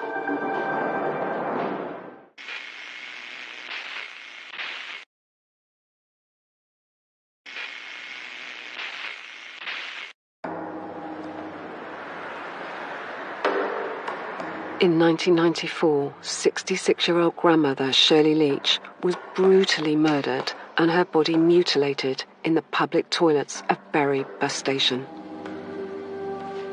A DNA profile thought to be that of the killer had been retrieved from blood found on the toilet door. But despite hours and hours of investigation and over 50 detectives working on the case, by 1995 it had gone cold. To the residents of the tight-knit community of Bury, though, the memory of what had happened to Shirley was still very much alive. The effect on the community for an unsolved murder is devastating, really, because you can't move on. You don't know whether you're safe. You're locking your doors more securely at night. You don't go out after a certain time. If you do go out, you go out in numbers. Even though it's so long ago, it's still really vivid in your mind. It's just one of them things that you cannot forget because it involved your community. But no case is ever closed, and nearly 10 years later, Andy Meeks was setting up a new department for Greater Manchester Police. He knew there had been some major advances in the science of DNA profiling, and he was keen to use them. I was involved in establishing a cold case unit in Greater Manchester Police in 2004. We looked at a number of unsolved murder investigations in Greater Manchester and also a number of undetected murder cases as well. The Shirley Leach case I had the personal interest in. I had a bit of responsibility to sort of identify suitable investigations to conduct, and I knew there was a DNA profile in this case. And I was aware that new techniques had recently come online within the forensic service, which enabled us to trial something called familial DNA searching, which I realised could give us an opportunity to identify the offender responsible for the Shirley Leach murder. Through familial DNA, investigators could search not just the offender's DNA on the database, but also that of their blood relatives. So although an offender's DNA might not already be on the database, a family member's might be. DS Andy Meeks was about to make full use of it. We applied to the Forensic Science Service for familial searches to be carried out. It identifies people who are on the DNA database whose DNA is similar to the offenders, and you're provided with a list of individuals who could be either parents or children of the offender, or you get another list of people who could be potential siblings of the offender. The list that we got contained 6,500 names of individuals right across the UK. The objective is that you establish a family tree of that individual who's on the DNA database to establish relatives who are of the right age to be your offender. You then go out and obtain a DNA sample from those male relatives with a view to trying to identify the offender and get a DNA match. We had 6,500 names. Clearly it's not practical to go out and speak to all those individuals, so we applied filters to that list. So we started with geographical filters. Greater Manchester Force area as the initial filters, and that provided us with a much reduced list. 225 people who could have been either a parent or a child of the offender, and a list of 132 individuals who could be potential siblings of the offender. Again, science could only do so much. At the end of the day, in order to get to the right person, it requires investigative work, police work. So if we leave aside the National DNA Database, which gives you a chance to proactively identify a suspect, the key thing about having a DNA profile is you've got probably the sharpest tool in the box. So if the police get to the wrong person, you can quickly show that by DNA tests. We applied further filters to that, and we identified initially those individuals who'd had the DNA taken in the Bury division of Greater Manchester. And it was that much smaller list that we worked on initially. And then the objective of that is to go out and speak to those individuals, develop a family tree to identify whether they've got any male relatives who'd be the right age to be the potential offender for the Shirley Leach murder. And we'd actually started that process in the cold case unit. So I was out one evening in the Prestwich area. I was speaking to individuals, trying to build the family trees with a view to identifying potential male relatives who could have been the offender. And then when I walked into the office the next morning, I got a call from Scientific Support Services in Greater Manchester Police to say they'd received a match to the crime stain from the Shirley Leach murder case, which, I think it was disbelief initially, excitement, but tempered with, the need to identify this individual, where he was living, and to get him in custody at the earliest opportunity. There's a match with the blood left on the toilet door at the interchange by Shirley's murderer. And the police realised that they'd had a huge breakthrough. And that was to an individual who'd been arrested for drink driving on the 18th of February 2006, a subject by the name of Ian O'Callaghan. And by a strange twist of fate, Paul Singleton, who had grown up just a few doors down from Shirley Leach and her husband, also knew the suspect, Ian O'Callaghan. I knew Ian. He was a couple of years older than me. Ian worked with me at the company that we made the real furniture at. He was my shift supervisor at the time. Personal friend as well. He'd come round to my mum's and have a brew.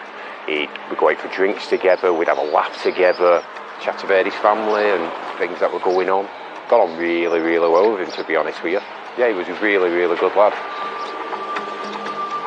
As part of that job, making road furniture, Paul and his friend Ian O'Callaghan had to use small but very, very sharp knives.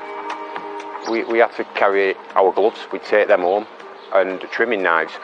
The trimming knives were used obviously to cut off the excess rubber around the corns and the raw furniture that we made at the time. We would take them home with us because if you left them, somebody would pinch them. Because, if you had a good sharp knife, it'd take you a while to get that knife into the position that it needed to be in. So you'd take it home, you'd take your gloves home with you, and yeah, that was the things that we used at work. Sharpening his knife all the time. That's one thing that everybody used to say, he's at it again, look at him, he's still trying to get it sharp again, look. In hindsight, the clothing O'Callaghan used to wear fitted with eyewitness accounts of the time of the murder and an e-fit picture released by police back in 1994. Ian was in the TA, so he used to wear an army jacket, sometimes army pants and army boots. Sometimes black trackies as well. He'd wear black trackies a lot of the time, but majority of the time he'd wear an army jacket, a black bob hat, and he'd roll it up. He'd roll it up so it sat round with a rim like that, similar to what was on the e-fit. But Ian O'Callaghan raised no alarm bells, either with his colleagues or the police. He slipped the net, even though he lived so close by. And he would have frequented that area on the night, possibly because he'd have gone fairly regularly during the week to the nearby barracks in the town centre where the TA met. You do wonder if the police, bear in mind Shirley was 66, would the police have imagined a man of 25 would have some sort of sexual motivation.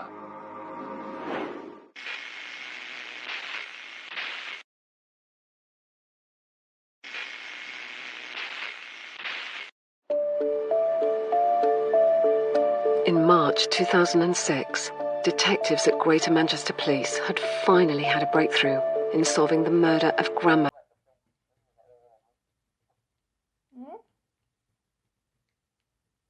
Vãi cái số like cái bọn này nó chỉ sinh khi nó ở trên bản thôi chứ còn xuống bản chả sinh đứa nào hết. Ai bảo nó sinh đâu, chẳng qua là tính nó cũng được. Nên mọi người bênh thôi, bênh cho vui thôi chứ ai bảo sinh đâu. Chứ con này mà xuống khỏi bản thì thôi chị đấy cũng tốt đi. Mấy đứa dám lên bản làm đấy cũng hay mà.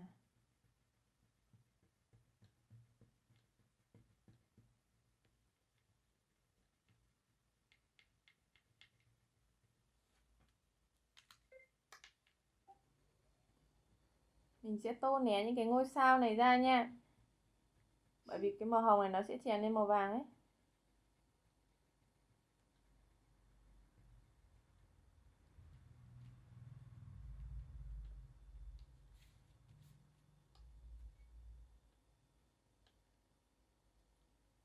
Sau đó mình sẽ lấy một cái màu tím để tô vào phần viền ngoài của cái chân này nhé.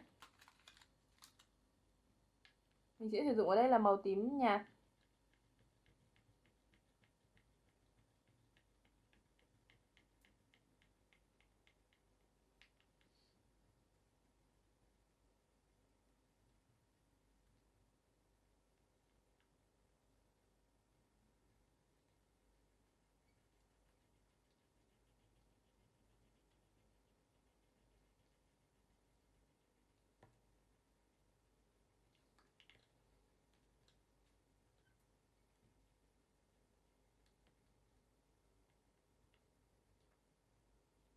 vẽ khối mũi khó lắm hả?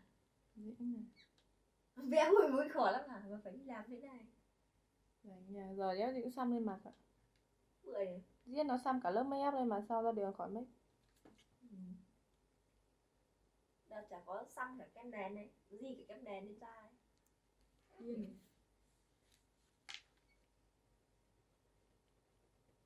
Cái phần chân ở dưới này cũng sẽ có màu tím nha các bạn. Và mình sẽ viền luôn cả cái phần viền của cái gối này. Phần rìa gối này cũng sẽ có màu tím.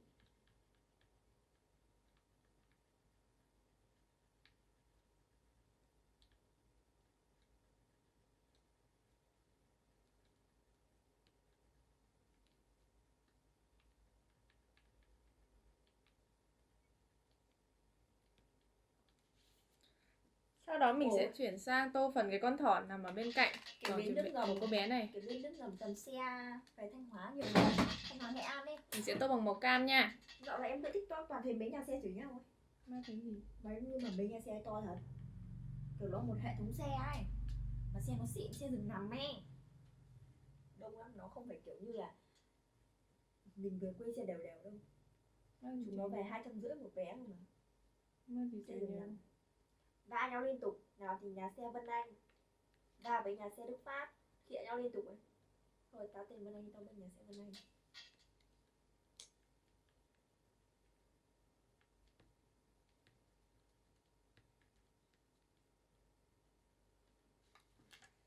Và cuối cùng mình sẽ tô là phần khung cửa sổ này. Đầu tiên là cả khung cửa sổ thì mình sẽ sử dụng một cái màu nâu nhé. Cái phần khung này cũng bé thôi nên là các bạn cũng chú ý tô nha, không để cho nó lem ra ngoài quá nhiều.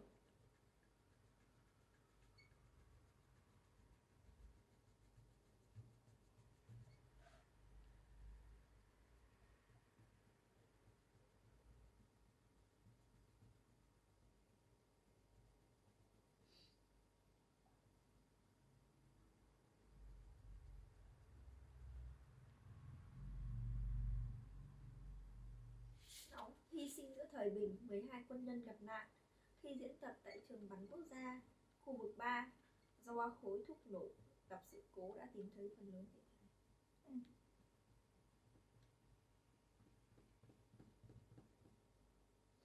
Rồi các chiến sĩ đó có được bù đắp gì không mọi người?